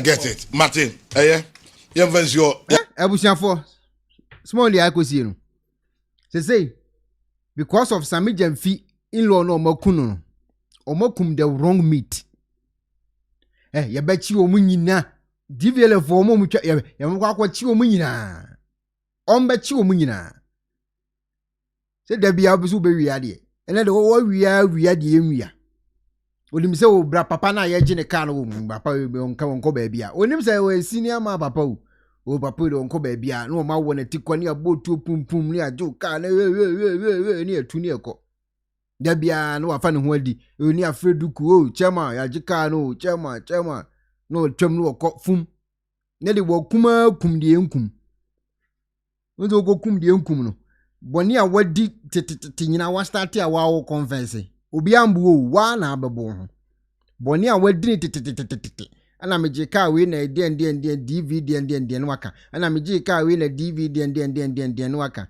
wa na wa bi wanum na afi de wa wo confess wo boni a wadi next time ukọ prison so ukọ hinfa na babiem na beba bebokro no biem a ende etoje wankasa ya omanim we si wo chiwo no wo bo a obabu star bia bi wona we omanim tie no wo chiwo no de ade bo mfia obebo mfia bu mfia nyina agumu ha de wo platinya kupon monko DVL ho omu twa number plate nyina monko chichi omu nyina bedu omunye omutuo nyina Sammy Gyamfi di akire ma omunchi omu nyina owura Sammy Gyamfi ya ma yakọ di akire DVL ho bebi omunye omutuo den Sammy Gyamfi di akire mi anchi omu nyina no munya san semfu no omudi na omudi adi obi a ya anchire no ene de odi adi di emfandi na se wo hyimu a ya chewa wo ka wonu masem no be ka no kore na yambra eye team league for on side that Lumba wu okọ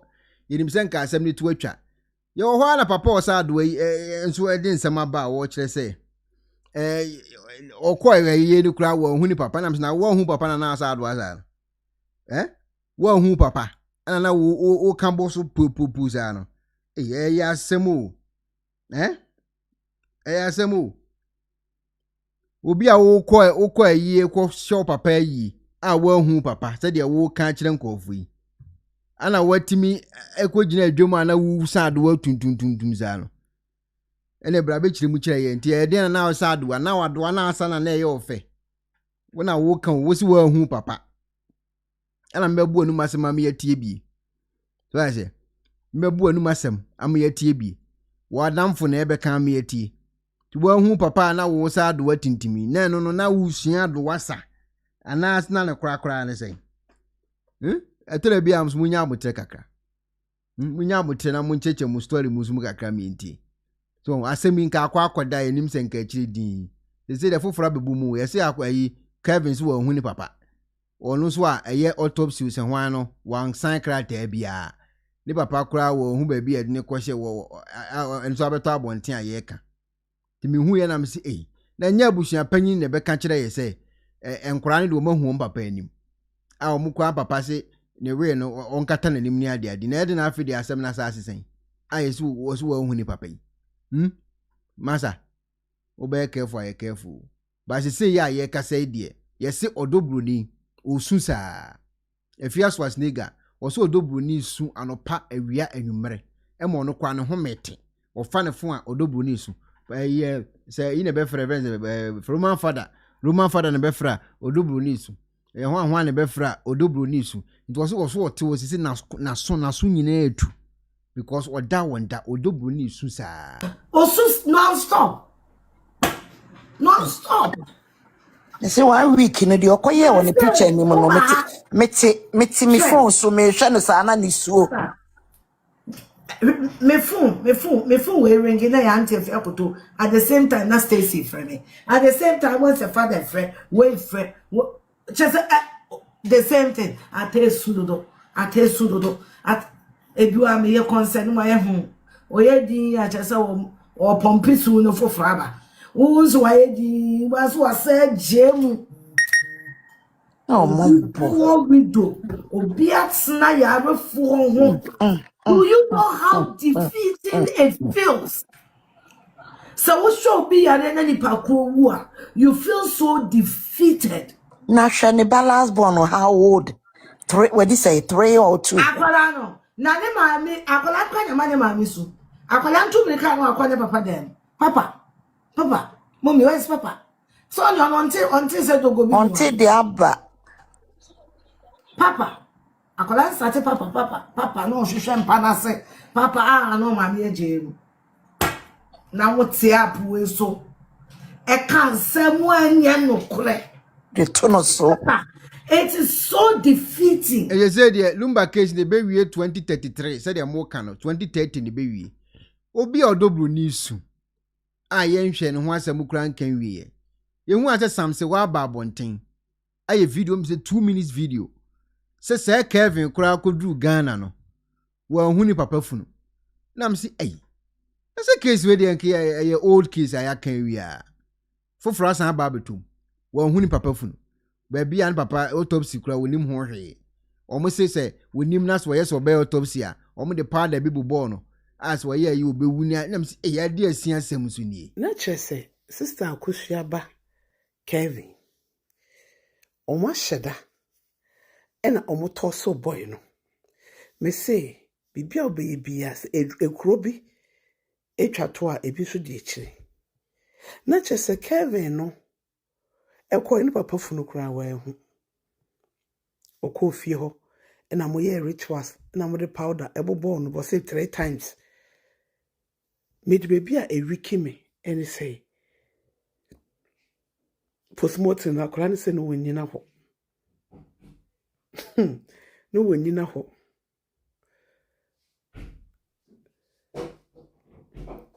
Yeah, na mo say omo na SEO media mimini ho.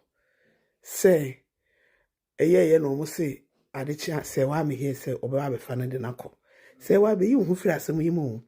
Ombe sana mu dasema chechero ko me de ka na meka me de eviri me ho metie na me so me ka bi e internet no so da metimi aka na waje according to almost wo say wo de no ebeko akoye postmortem autopsy no oba ya wo ka kire ni say wo papa join court enu ntino so kwahwe efunu na obewu enukura nkonkon da musa da akwala ne se ne papa funu no yebe de dan wo Islecon executive fan club anajo anajo no so no obisa ebusua penya mototo papa so ene ode na de eyede eba Germany wo kasa abrochire fon kwala wo betimi atu wo modros akodu sen akola no woyɛ den the moment na mo kyekere no na yeso yɛ sane mo kyekere na yeso yɛ sane na wo prince la wo ka se wo bet obi a wono yi ne yi furuma etua ne maame de so nya wo de so na abochefo nkola na du mire bi a ɛya ade bi wo ho a maame no pese be ya ma wo no na ma bɔ papa onti papa no ebe daada nkola no aka nsɛm akyerɛ nkola no enso na ye friend say na maame no wonye hwe mo ye den adwuro no I started to feel kra so mo pa mo miom se mo miom aso be miem. Okay, eti samsi wadi nkomo we wie na mse asem wa samsi wa kan di asa ye me foforo because me nti case bia wa abonti na me nko social media so na me nko ese me hunu bibisa eti me koye na me ko hunu se abrantie bi di nkomo a was na damfo ene eye Kevin ya wo sa do wo yi na Kevin aka nsam esi ye nyina akire no ni papa no de si ye ni tamokodu ye ni sika waje die fi odo Bruni side ni nam si na den wa twan afi no obekeka akire wo se ni ye ne krakra ne be ne den gozie esi awie o de asia na asia de sa do wa no ti se na wo kire mu de si ye potin no ebe ye den kakra wo se ni de epo na abo awie wo be den no wasane eti abrante ni di nkomo no ene wo kire se Kevin no esi wo papa ka kire ne se owo ajapade mebiri bi kura wo notin ho voter ho ba bi ni ade wa ho ba bi enu kura de nkofo mebiri ko ma dwene kura nya nkofo omo de ye trazako ne islegon no mo dwene ho wo se ajapade egu voter ho ne wa ne ho ho no wo se no kwa de chen de egu nkran no na msi Kevin we ni kra no owo Germany kra odoboni aseni iska many time ni papa ni wu ni nyina no waseni omuska ye especially Shaolin de wa gene pa yeah saska no nyawan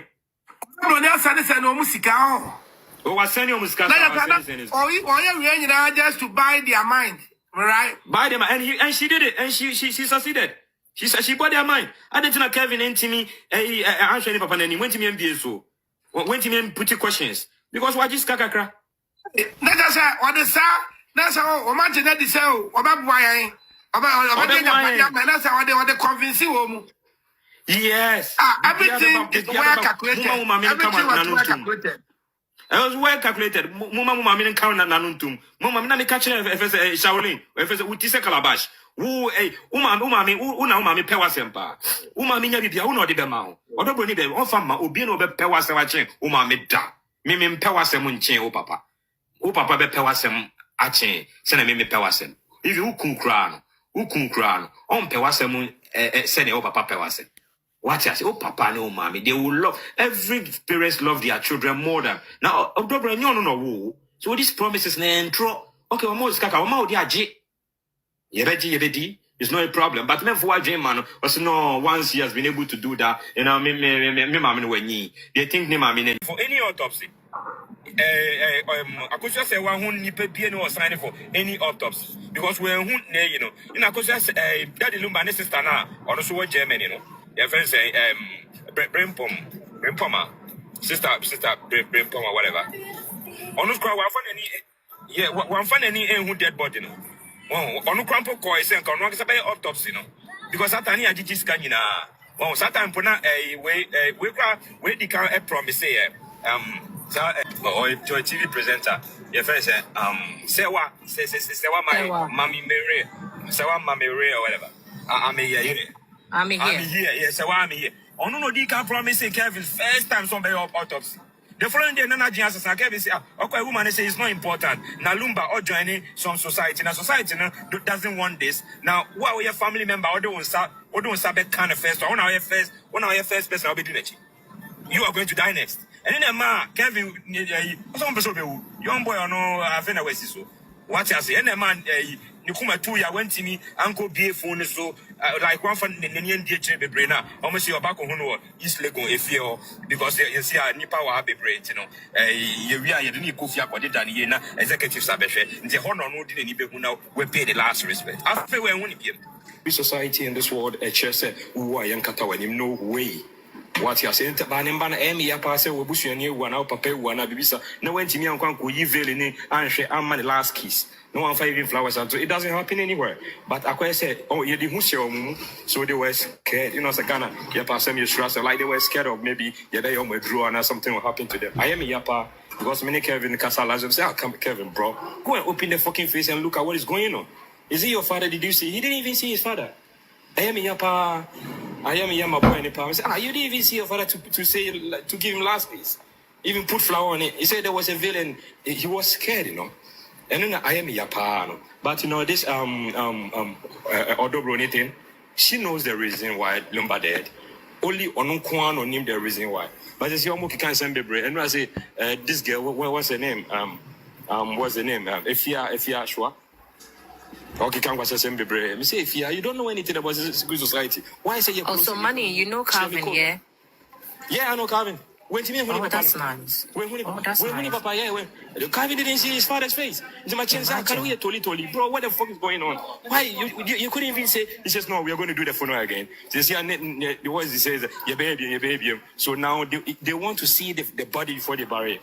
Before you know me say, I want to talk into man on my church on play tickets and your kwana. And see, if say within these 2 months, yeah, second year anyway, now you body now. Not just yes, you know, so more to play tickets about Ghana so and your kwana. And so come with this information we ban sana. You start here organizing funeral money say about a year because I want for your ticket. It cannot go waste.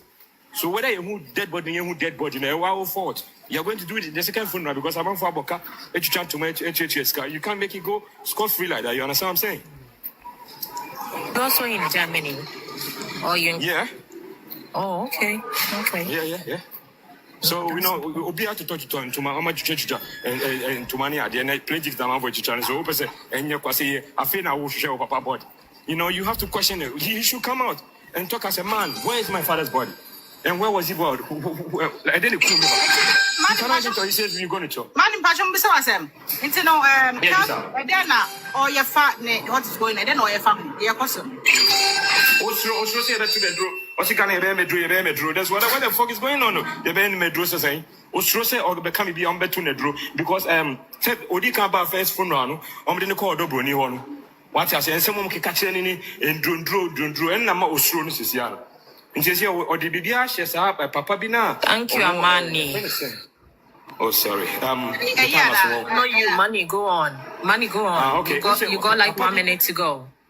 Okay. Papa B or TikTok, sir.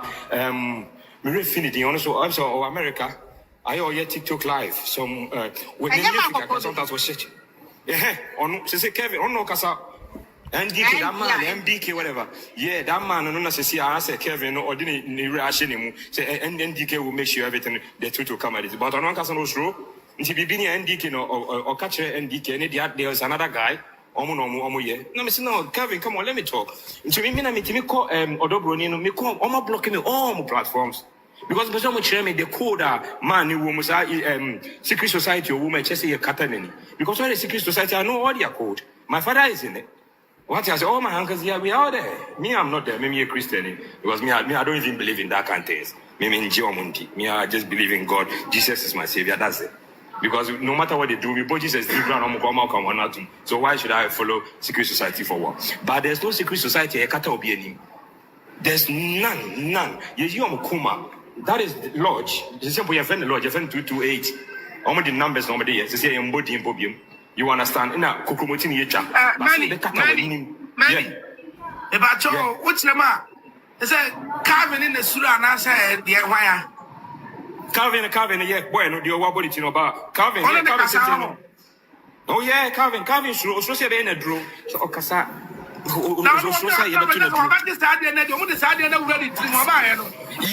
Yeah, exactly what I'm telling you. Exactly, look at me. Exactly. Yeah,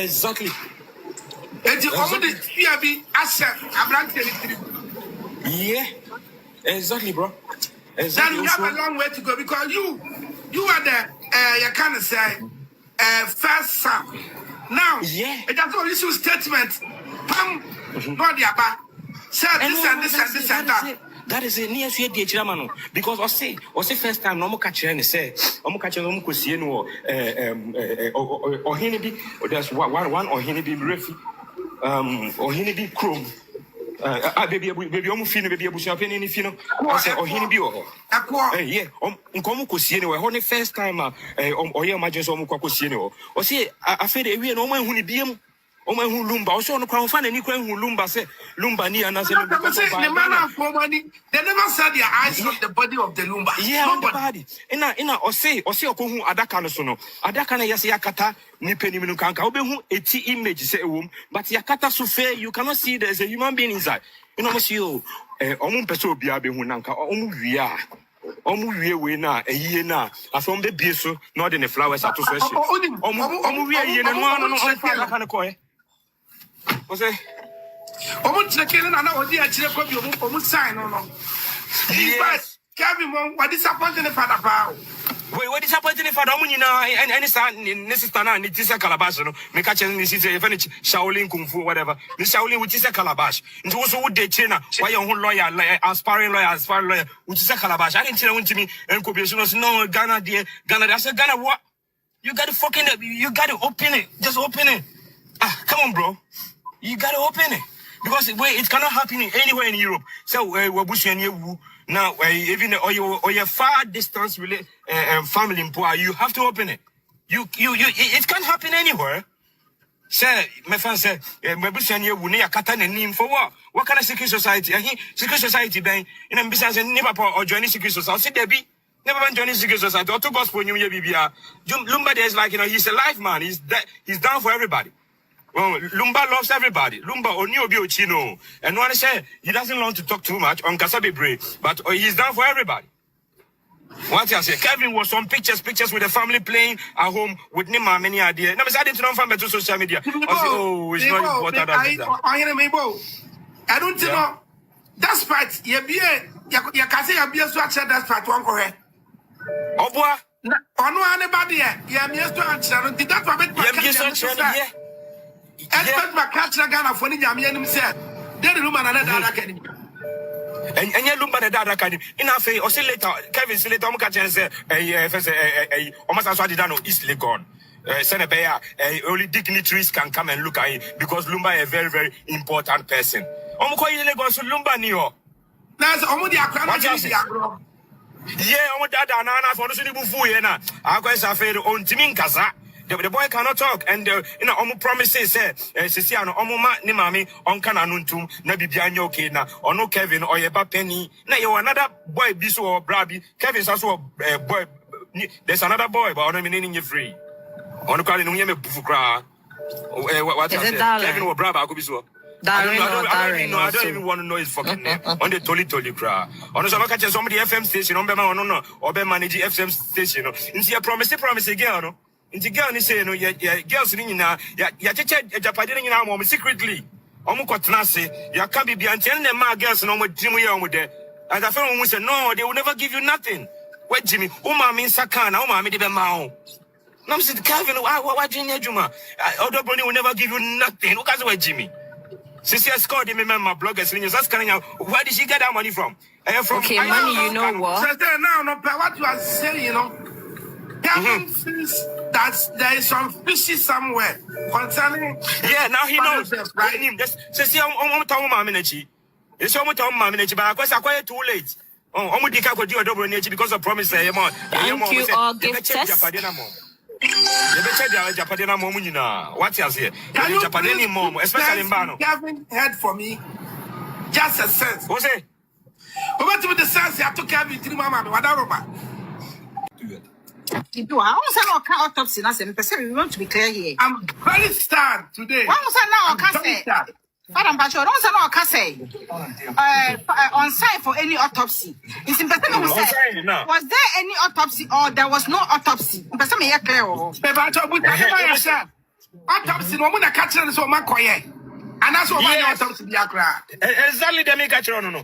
And when somebody people be by and say, first on my autopsy, no, now I asked now be okay. And then the signature and say, was before one person sign one sign is only documents better, and you one document. Not just right? Yes.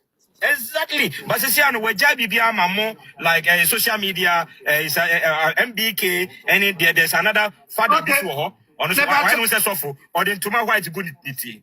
You can say a gender minister. I use statement been there. Lumba man say, Omuda, Omuna, Yaya, Papa Sabuka. Omo, companies, Odobroni Capnesa, no, Odobroni Capna go no much on can be busy, said about Mubedi, because we had a Japadian Wafao, woman Nafa, because woman Kevin Cratch church me in Japadi beer or no cranny papa catch now, Minyasha Mumunim, Megatoka. The Kevin said, not Papa to the side of Padiana or Bano and away, and I can't Papa or no Kevin Amaniana. Yeah, this kind of question.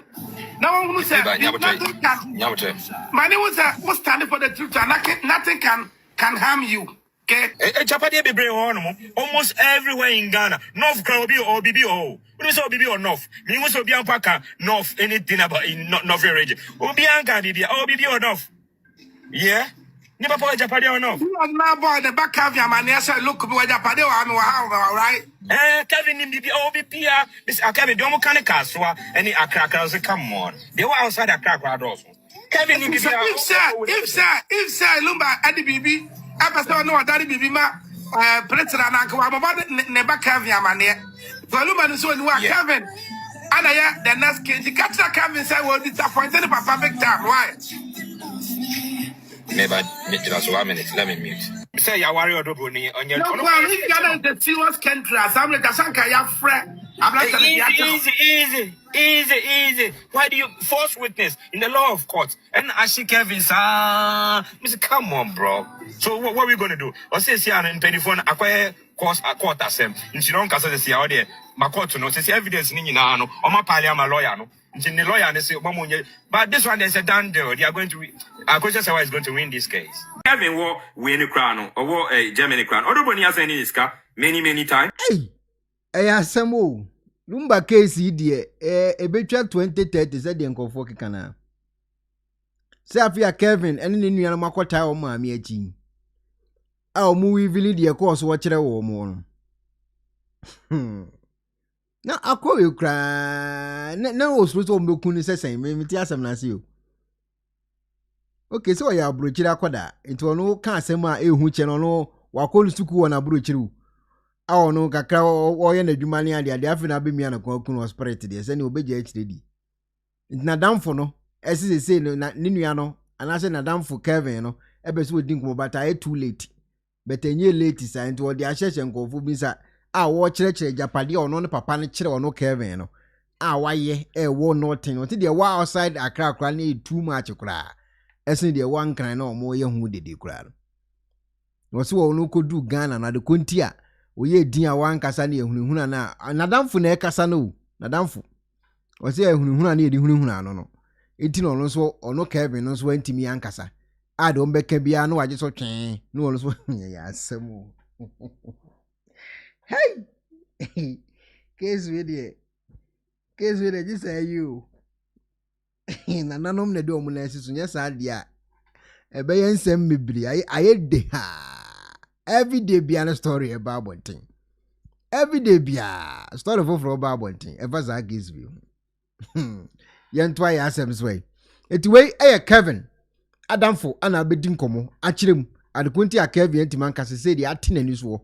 A wo person work ti enkomo to abonten. Eno no. Na ye ma me bia ono so wo Germany hwa. Aye say Venice one. Ebeto odwa ana amanfo obi adi hu nkomo.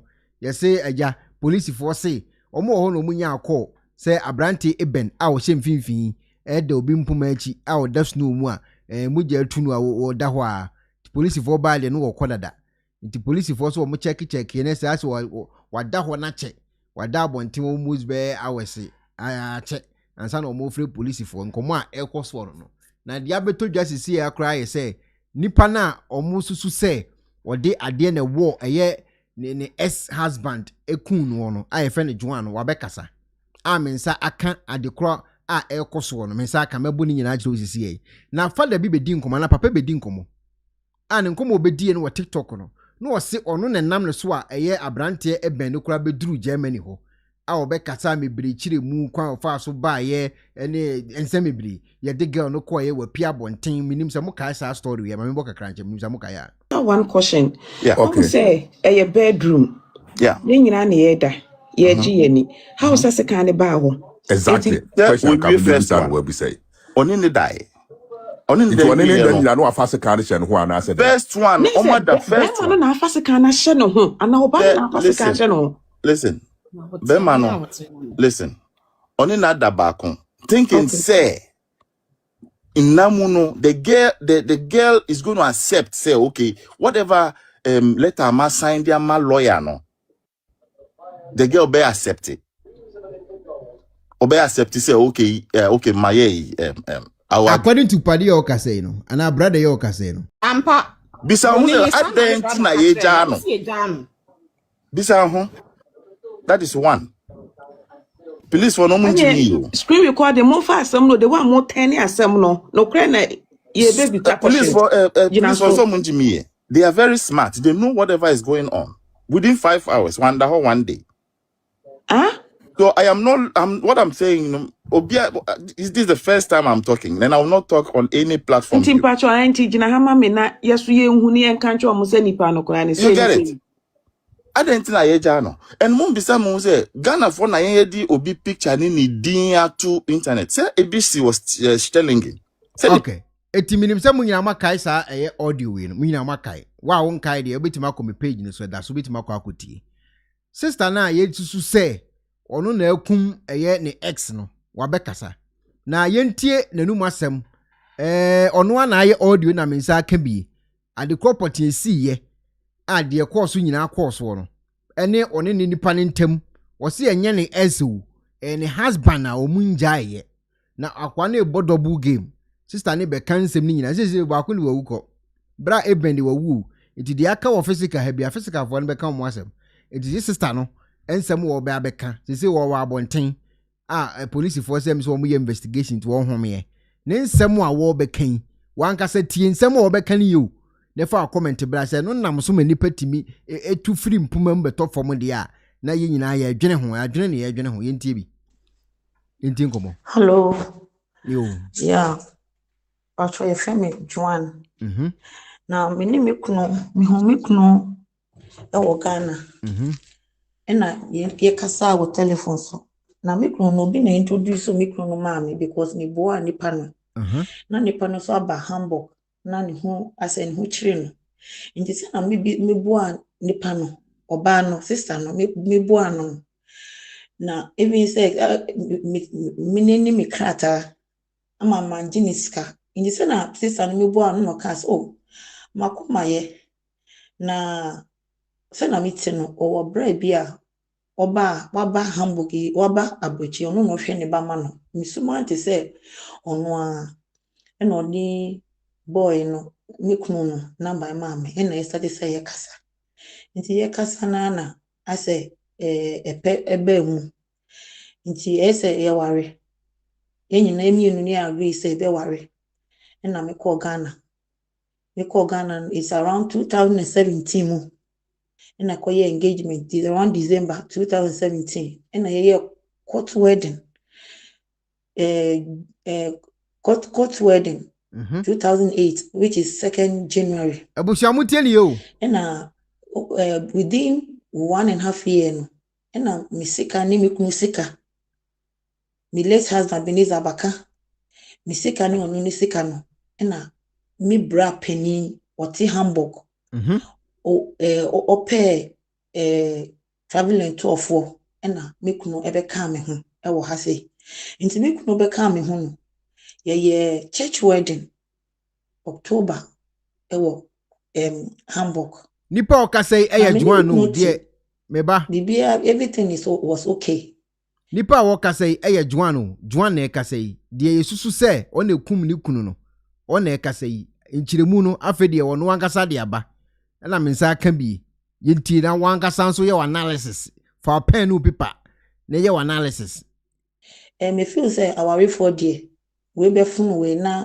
we de need action we be fun we na we de need action nyame adum kakra na within 2 years na mbe wo ye na ese me apply for me me apply for me kunu na ye ma ne krata no fantina kroma na ye ma me kunu visa 1.5 year no na ni suba sesaye na me hu se na me kunu twempna inse me kunu twempna no ono ane se ono no okodwuma ano ofifie anapa 7:30 sometimes no obeba fie 11 obeba fie 12 indi se nanka obeboa me ne ba no school kra no ono ankasa ne ba be ko school ana te se nyema te se onim bibi fa ne ba no kra no onim because ontine fie Sundays pena otine fie na Sundays kra no sometimes ko be ka so ko yiniti ena me so no Sundays no be kwa sorry inte no ani se ye wo fie no obo be provide bibi a wo fie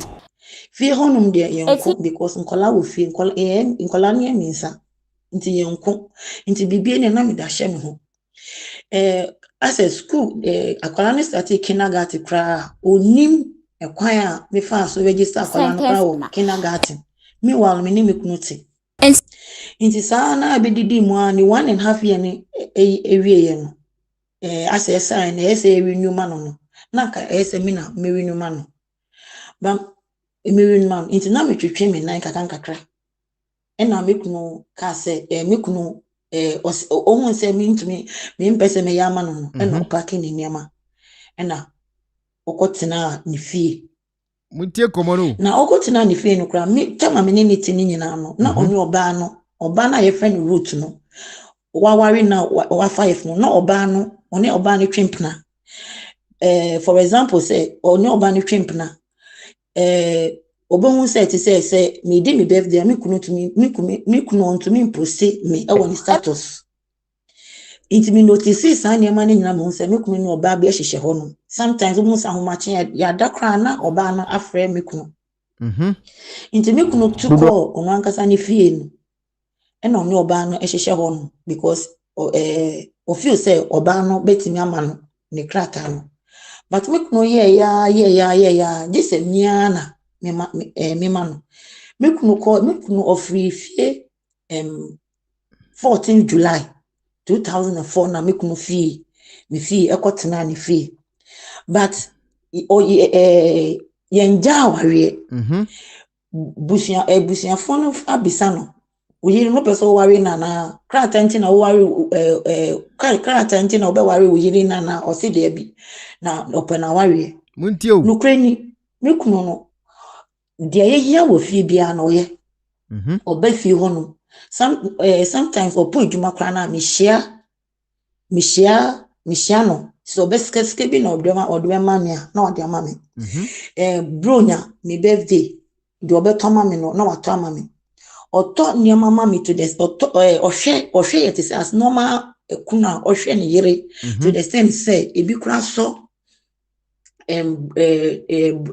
bronin kwalana me wo mo no na one thing is that say because of me kunu no as why it say oye double game into obana oni niti no waka kire obani say we jama ware na waka kire nkofo a omuni mo ba me say we jama ware enso no ye nja ware muntio me so no nkofo omuni me no enim say me kunu ni ebeneza no omuni say ye nja ware into obo say so obi madam for bia na obi onni me kunu ebeneza ohun ebeneza no person chia na obeso chia no mi waloni oba root no enama na me kunu ayete say oni nipa no e won tokwa sana de na ye na me kunu ekotena ni oba no kotena ye no se busiafo no omo say me mpese me ye krata na me kunu busiafo no omo say me mpese me ye krata na ma me kunu nti no omo supporti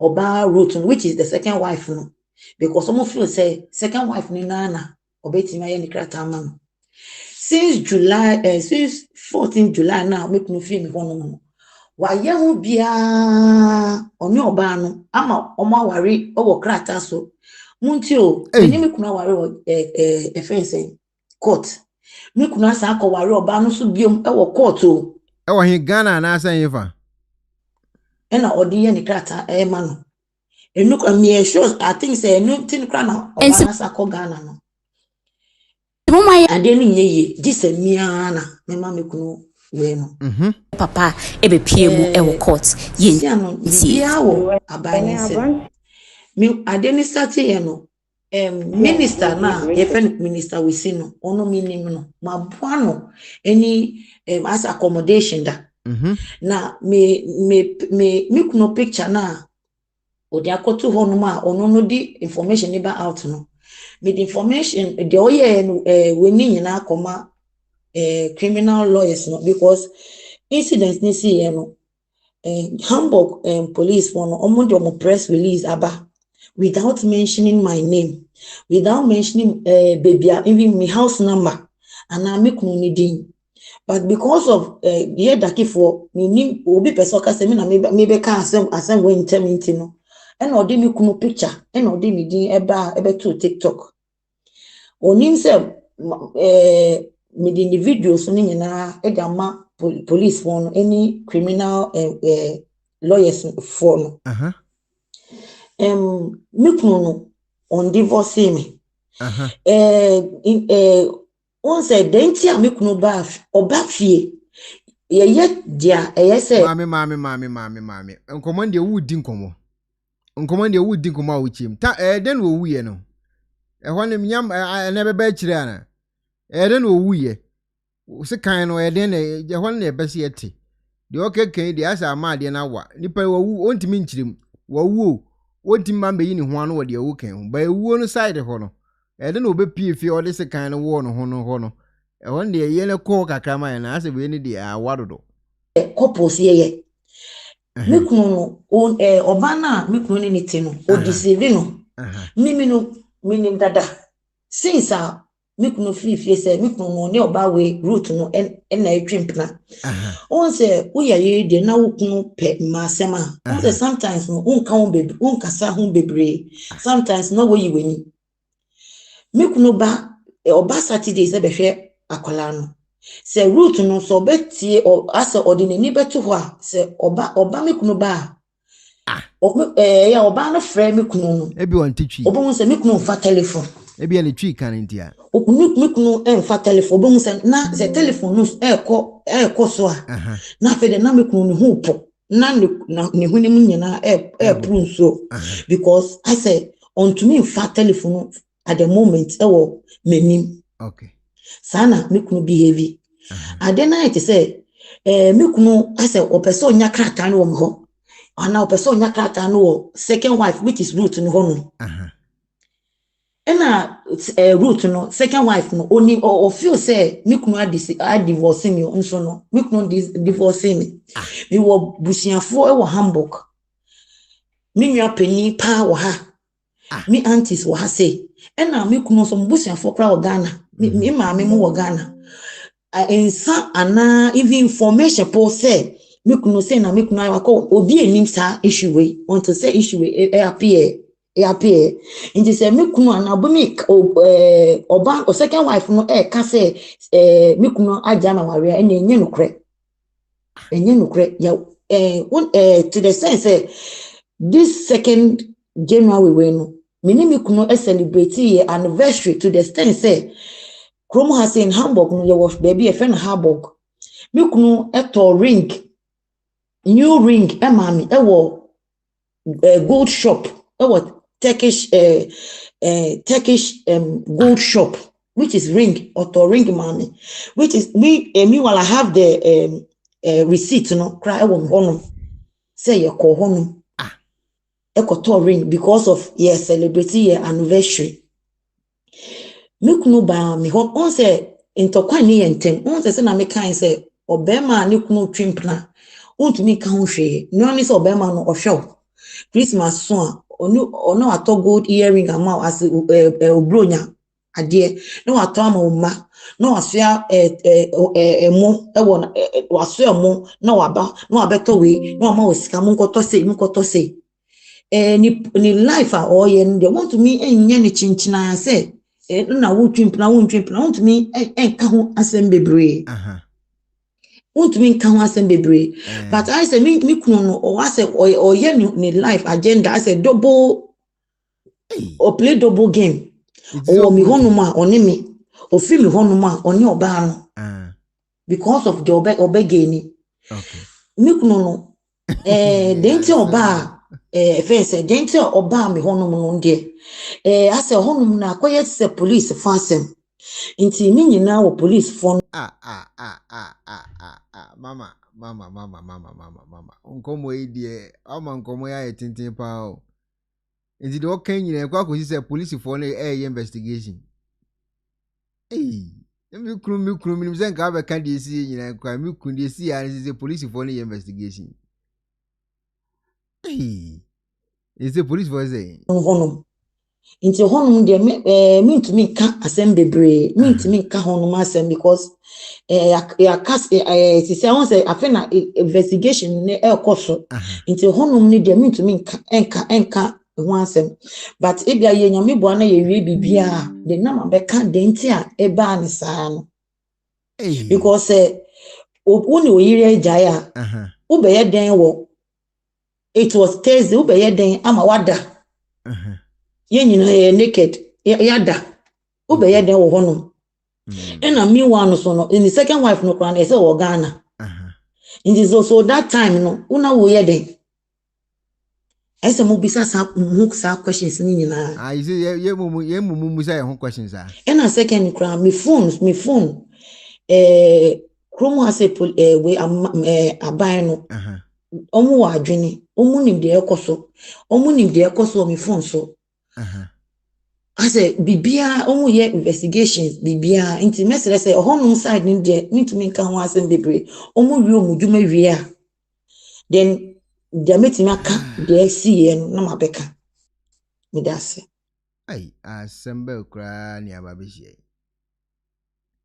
ana asade 1 minute asaba yensen tie so beka no so wi 1 minute nso je ne wo ukuni ye den nti ade na it say mamienu o hwedia ebeboa no ewo ni krat asem idam ni ana ni second wife na wako ware no busiafo ni de omumu supporti obaba kono because me man ka say me fino as a ni krat asem no me as a me twitwi me nanse nti because wako ni oba ni de omu supporti second one okay because second one na omu feel say obetimi aboa omuba no ewo ahase sana identity e na oba no so no asa me kun so etwa no ntro say o jama ware so no jama ware me kun onye me ba baby father ene menye ne baby mama e na yenye ex so as a legally married ankasa legally married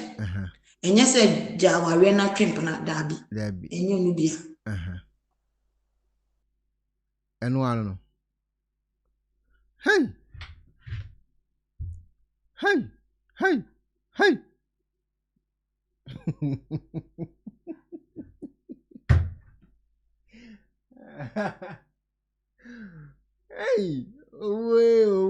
owo na say adio owo hey asemo 17 minutes yo wa cheche ne story mu nyina wi dia kari nyina mo musa mo ho wase mo musa mo ho ade na be man be woni fie so won na gya ya hey wo mom dia den sampa o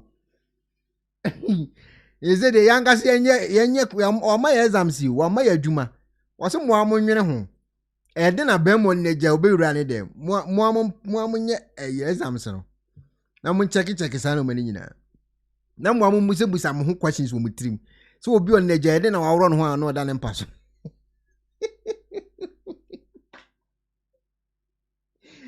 ya kale de police for investigation 20 min kan ho asem ba cho maame na efe ne Joan a omo se wakum ni kun na no ye e na ode abramo no wa wo ntesi obi ma ko sister Joan ho no akwa ko busa me ni ho asem ka na anigi sem a maso atene ne dai ama che se ene me honam dua nyina sane me kase mani ngi ne da na me boa abranti oda so se mu nyina munim no do kum ni nua o se ne wo faase bi e wa besim a Ekuonaba enna busua ekoto ofunada ka yi ne kura gisi e na so me ti news yi che se ene mani agesa me hunu se ne maame anim ayese de kakra ne papa anima ese de kakra because de omo pe no omo nsa atimi aka de omo pe no omo nsa atimi aka o frɛ me frɛ papa na ne yiri ne su me frɛ ma ne yiri na wontimi nkasa ne ba ne se o Ekuonaba boaye Ekuonaba ye na fe me hu me kra ate eti ene me te se omo asentence eye abrantie no so wonkonkon dem te se me te na se mani agi yi pa se Ghana eye judicial system no ene de afi de mo buru nyuma edegu opa ya sentence abrantie no awokum kwada mienu twitwia omo de omo share fridge mu no abesim killer sana ne efre no court a sentence no na yenko tie de si ye wo court asem how many years ni asem gwadi adi how many years ni me kwa mbo se meka mbuni o se 2022 o se 2023 me nim se meka mbudi a ache papa ache pa meka se meka kwa na meboa 2027 is saying 2027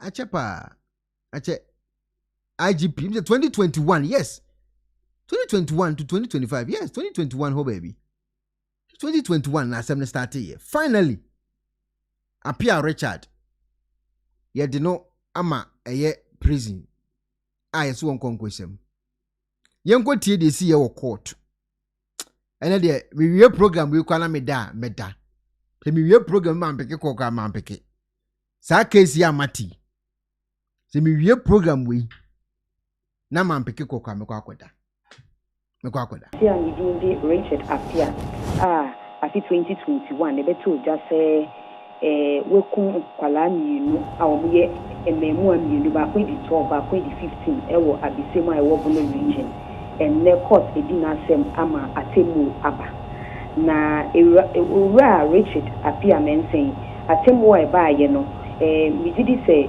ye mu bebre nim se yekum obi ya court ne power bidwafo enson emomo bo timuafo ne emomo di asem na ekoso no ne court na say eye na lawyer for ekasai omo ye nye ka se kan say closing addresses na lawyer for kasai makwa edubofo no so kasai na ni lawyer ni a odi a lawyer for na mo twitwa adi nenim eye Faustinus iri labu o catch court ne say anasa bidwafo na omuti asem na omudi ehu atemu aba ne se the client na Richard appear ojina adaka emu no time a odi sa ewu no na dwimu na ho nti I say na dwimu ka ne kakra nti ebe omo nhwe no so na emuaye na omode beba na atemu no omo nya ne se eye guilt batting say na che se odi fomum de enso na eme odi ewu no na dwimu en na ho enso eye kwadubofo na ama edinkra ekache court ne se obi anadwi mu nda ho no eye den do tumi kum nipa edi omu hye fridge mu owie ye no nso nkola ni mu ba ko na okohye na enioma kra ne che se opese nka nioma ye de be ya danse nyina ko kata so obi anadwi mu enna ho no kata ade ni nyina ontumi nya na se sa na muntu mu ka ontumi ntu otemuafo ni tie no otemuafo no nso ebo nsem ni nyina tofa efi eye sama ye de asem ne ba court adansefo mo afre ene enwa danse mo de abetu dwa nyina ena okasa abedwafo na omuti asem no omo nko no nkoje omo home na omumu aye omo wo no omo mfa ba betu dwa omo baaye no abedwafo enso no omu nyina agin ko benkom se eye abrantie Richard appear na obobo o san ye draftsman kwadu aye de aboni se wekum kwala mienu no odi hofo enti na tese omu nyina agin ko benkom se abrantie Richard edi kwadu aye de aboni se wekum kwala mienu no hofo ema otimuafo ni jina so ka se yemfa no nkotu efiase ne nkwan na nyina enti ene abrantie Richard appear onya life imprisonment okwa akoda efiase ne nkwan na nyina na yepi abonten no nkwala na omonya omuba bi kro no ye ne omumu ba ko papa oba lawyer oba court no etwetwe nkomo ni din de yeboa esiama o say ewo mu se court na kasa ema tenteni aye adwuma na emum enye omude anase omunije omunya no emotu esanse atenteni ni die ni wa nesanke eba edi enije anase ebema omoba na we free omonta no ebe sign de akwala na apa enti e wo mu sa sentene na abade enso omu ninje saa esante eno no emfa omoba no embro mu dim lawyer ni akwa no so oka a lawyer for mu twitwaje Richard Apia ho say omo de omunim say omo client no nana jimu na ho ena odi ewu no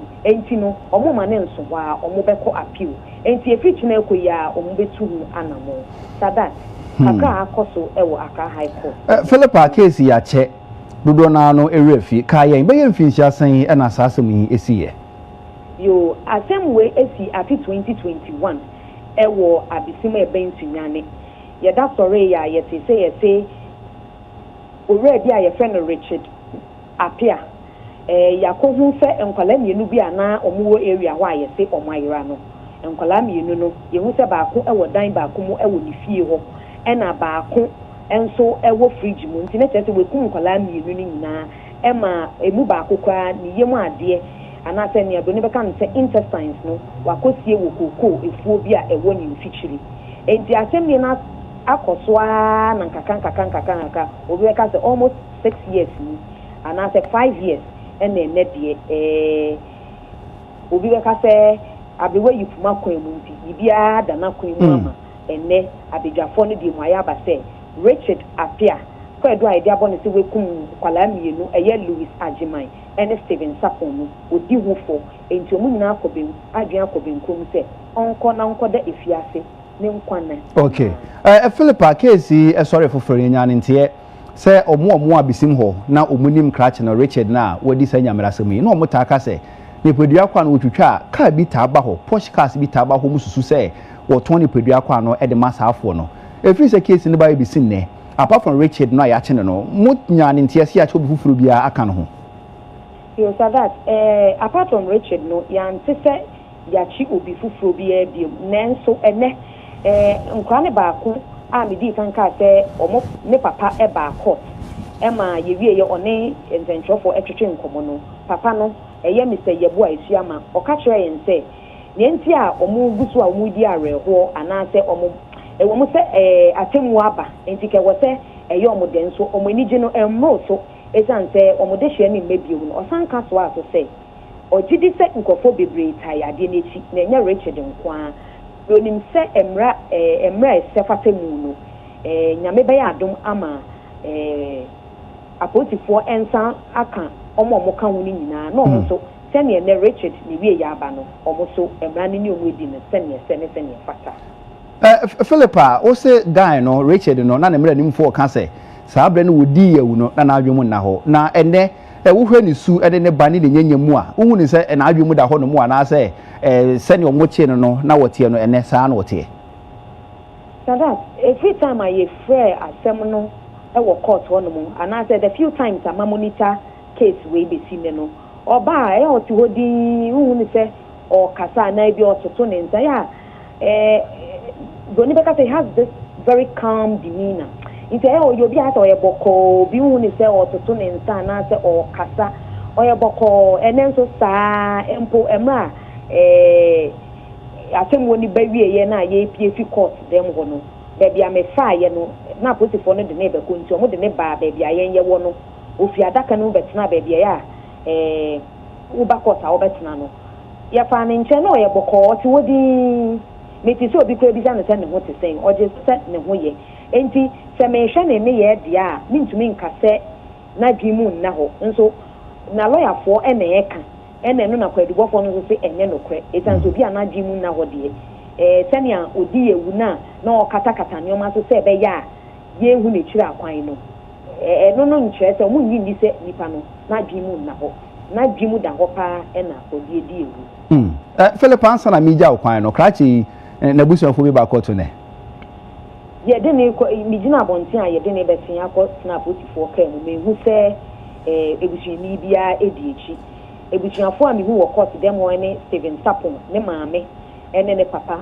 na me ka se ye ne papa etwetwe nkomo a na o se wo mu se atemu aba nso omo enije no emmo so ena Steven Sapon ne maame ma o mo ti court dem won nyina abejafo no ye aloyafo no ebo mu kro nyina o ti wona so anu osu empo ma ne ho kani ana se niku no ene ntentwofo e kasa no na atu ne su oni niku ni nyina edu baby na be ma no kra na one central for etwetwe nkomo no na osu enti Richard ne de me hu ebusi ni bia.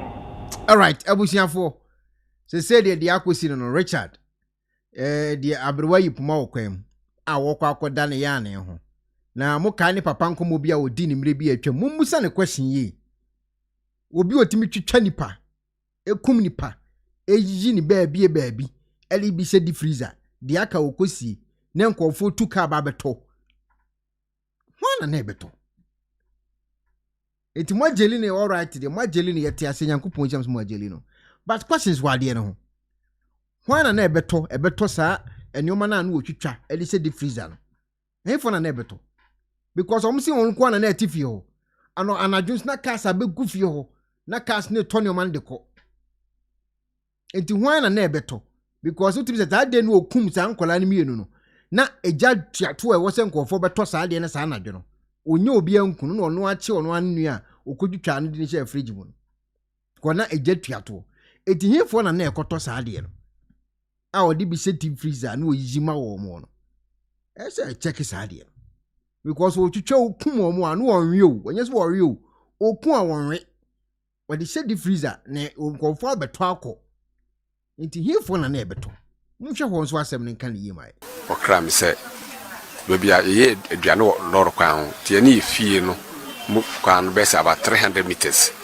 we say on the o to the dua o di na duane na wahwe TV na unfortunately ebra free ano e cop 637 no wanu fie nti mra nua no aka no ka se ko na okoya na onya no fie na nkran be ka kire nti frechi sase be hwe no the whole night no ye hu no na at the phone the report my police na police so my paper call all the radio stations I was sunyane nti attend mamo ya announcement na nye say afi ato say investigation na investigation na mo no ya ye ntehwe onto sa no pay ye say yes ube ofrim fia na wo course afie no abrante bi ho ko bi ho ye ko he na se sapa wo twitwa no credit twanensa ne na nyina na fi wona shi preach no no ankasa ne nua so ka ho na wasa kunu awon so di 12 years so called the same school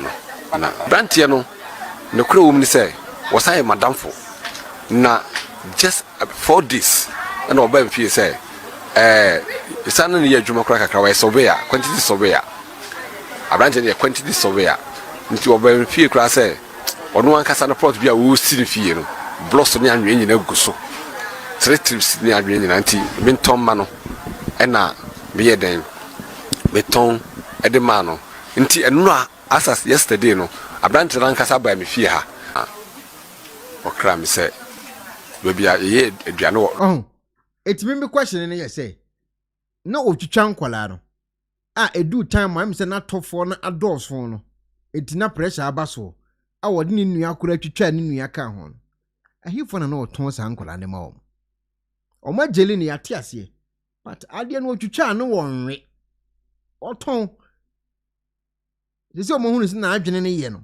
na o mo dam no umusa no hifo na mo to sa ne ma ana niti ne the time aso wo so twitwa nipa mienu because na atofo adolfo nti otwitwa o mu mienu di share fridge mu no nipa di boni wo Ghana o radi Nyankopon wa kaniti hunyina o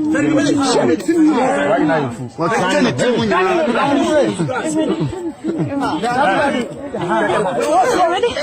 Francis Omami madam ayai antina wa yemna no wo shani dia wo dia na bia ma o system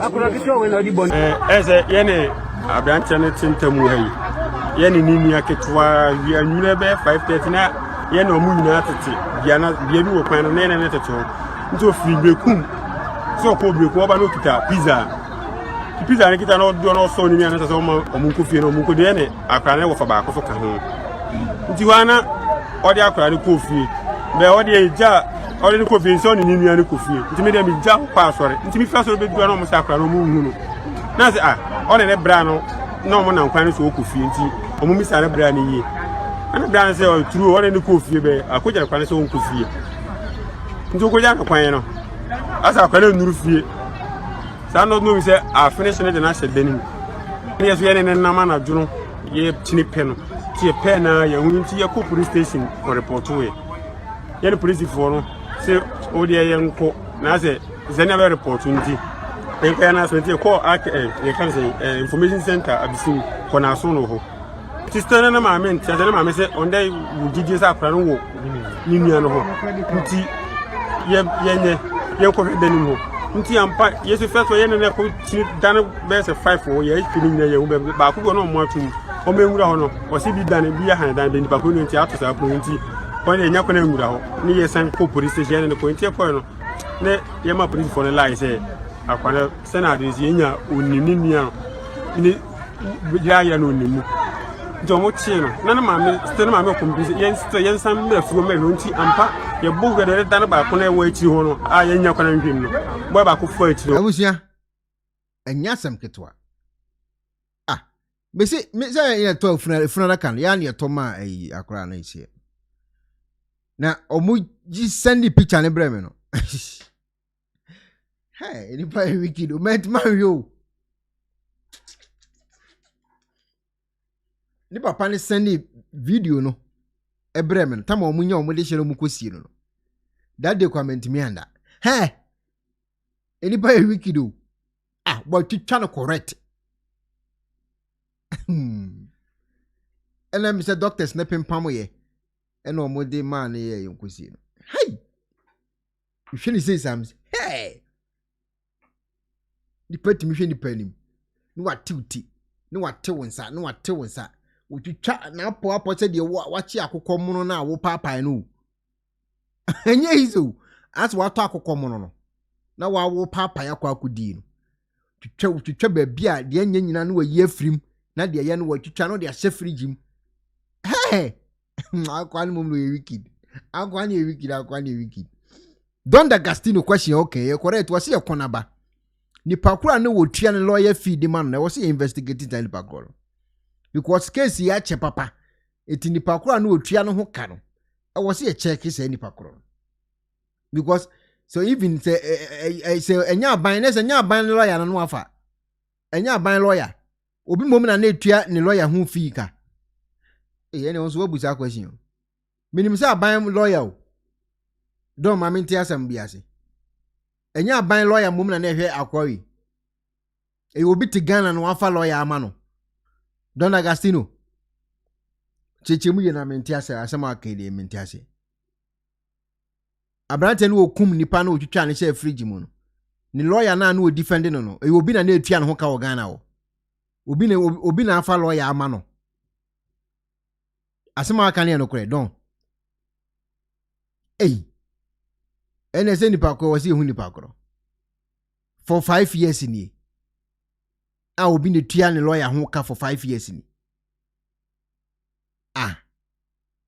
ene wasi hu ni pakro was that child has higher spirit and all involved will be exposed a big dream no wasi hu ni pakro ba choma hu ni pase no odi boni se ya na aban no ekosha aban kukumu aban lawyer ne hwe no anase obi ne tua ne lawyer ho ka ma no se de don de aba no memum de twema so kakra so obi pan ne tua ne ho ka for almost 5 years ya ani wo se tua ye hodi hwe ni pakro no obi atwitwa obi ase fridge edi bi ase di fridge anu woton ni akwache na wo na otuan lawyer ho ka no wo se hwe ni pakro se de John kan se sa na tie pan dia wo se hwe ni pakro eti abusuan na de da proso no yeso won kodam ni mfie na nyina because nipa otimi kum nipa twitwa ne fridge mu de ye jale man be wura system ni mu a we dia ha ye mba no wo kum Ghana fu nyina twoma se fridge mu I will come as a freedom. Was I pray this guy is not really released secretly in their near future when we all have forgotten about it. Daniel Kofi Yabua answer more dear bensu mood pa. A bit messy. Ebusia for me pacho. Me studio number na me di year jumano. Me phone no asay. Eti ofre me WhatsApp no so a enti na emba no. Plus 97254954208 no. De may use the no. Me phone asay. nti say ya ye kasa yi me ni sa phone no kura afi na me kope phone ato me second phone kura me eye banchi aba ti afi na me koto ayiri bi na me de atum nti na me WhatsApp no ofre anasa o sani bibi ba so a emba no me block o me nyo hwe me phone asai ti afi na me ko akoto na ma change sim card no na meti me nya me WhatsApp back nti na minti me use no nti numbers a me de ye adwuma kopim me to phone eye +233 555204751 my type into screen so Jordan Lume no kura busa me +233 555204751 me pa cho number we ana betimi afre e dia baso WhatsApp pe na oba be kire wa adwene ba me old number ne die se ya ye kasai enye adwuma ofra wunyame de obenyame nam de atoso no +233 555204751 into top person who your contribution e program ya ye hu dia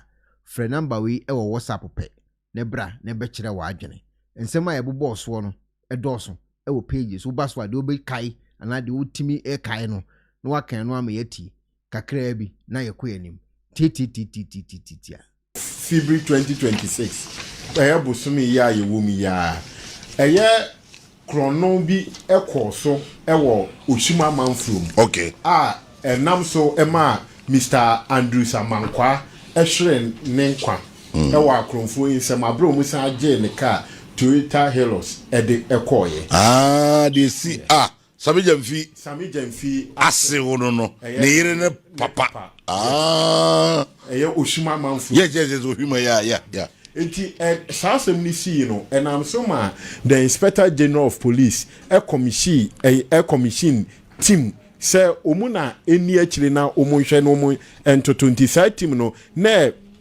trade directorate ano di omoye one na the regional police intelligence directorate eka ho the cyber vetting and enforcement team eka ho ana the CID anti-armed robbery unit sankrofom yensa yi na oka omubo mu se omunhwe na sa awudie na ekɔso no ka unit nyina okumase unit ni nyina wa Ashanti region o sa team si nyina wa anya free district ana say ni omu nyina wo regional headquarters o ana o institute omu se omunye adwuma ofa na through omu investigation no ana on the 18th of this month 2026 ya omu achi enipa mako enai na sa nipa nan ya omachi omu no yesi e syndicate bi wo a ye frɛ omu eye Duku syndicate no eye Mr. Duku no ono na ye gang leader na omudwuma omudia ne se omu chewa na oma robbery o cars na omudwuma die no omudi no wo Kumase ene Takwa ewo pa na omudi omudwuma no na omugye cars na omu wo enipa kuo bi omu so ye adwuma o DVLA omu so manufacture fake number plate edema omu ti omu gye ya na omu change number plate no na ebi wo hokro mutimi de ko Dubai no makwa akoton ene ade na ofasa ankrofo yi no de omu di kan che no on the 18th omu che Mr. Akwasi Manu oyekuani a wadi 47 years de mo omu che ni se omu hu se Mr. Andrew Samankwa oye Sammy Gyamfi asiwi ne funa ansa no obewu no ne kura no na sa kuani ne kura phone no yes okay sa omo track ya no mko hu se phone kura okay omo che no ofanti throughout omu ne nkomodie no ana bua ma enipa tre aka no so omutimi ekochi omu on the 19th omu koche Bashiru Tanku ono so yesi ni nickname diketi mi hu mi yam se me ediketi ono wadi 33 years of omu che no ato oye fake when Tanku bia e papa Mami ga comment ka kali versi wa Thomas Boateng was God bless your Ekuonaba family big dream and so that's the agenda but it will backfire. Rebecca Somo was a piao sanso NFL in team group mechiapa Vivian Ezieni mechiapa Mama Babs ye nyame boa on the 7th of this month 7th of March 7th of March e wo Cape Coast wa Ghana obetimi akobi ye me baby ma Babs me ba Cape Coast me ba yi enti enyi ebe hia wo geye na se sanso ene ye Don Agustino chema de nyame hira pa aduana ba me chia wo afen so discover with me o say how can a surveyor be mad obi we surveyor no abodam wo Jordan Alumeno sometimes hard man so beji sansem we di wo Ghana se BBC esi ni nipa ne so abodam o so odwene ho a wonte ase ana afen so o say some scammers may be behind and if a big dream ho and buy oba ama was happy for justice served was you cho e de buy so me six case we no etimi aye successful ama brand ne ageli for life ne de me dane se man kasa kra bie manna na dwi e wo program ya me yehu amfa ko bia ne na me to wo si a me homesa because sa case we na atiti me ache abusiafo etie de besi wa ha minu ya Nancy mechia bebe obi ma Rebecca mechia o afi 2021 ebe to just say wekum kwala mienu awoye ememu amienu ba ko di 12 ba ko di 15 ewo abisema ewo bono region and ne court edina sem ama atemu aba na ewura Richard apia mensen atemu e ba ye no mi didi say yemu bebre nim say yekum obi ya court ne power bigafo enson emomo botimuafo ne emomo di asem na ekoso no ne court na say na lawyer for kasai omo ye nye ka say can say closing addresses na lawyer for kasai makwa edubofo no so kasai na ni lawyer ni a odi a lawyer for na mu twitwa adi nenim Faustinus Irilabu o catch court ne say anasa bigafo na omuti asem na omudi ehu atemu aba ne say the client na Richard appear ojina adaka emu no time a odi say ewu no na dwimu na ho nti I say na dwimu ka ne kakra nti ebe o mo nhwe no so na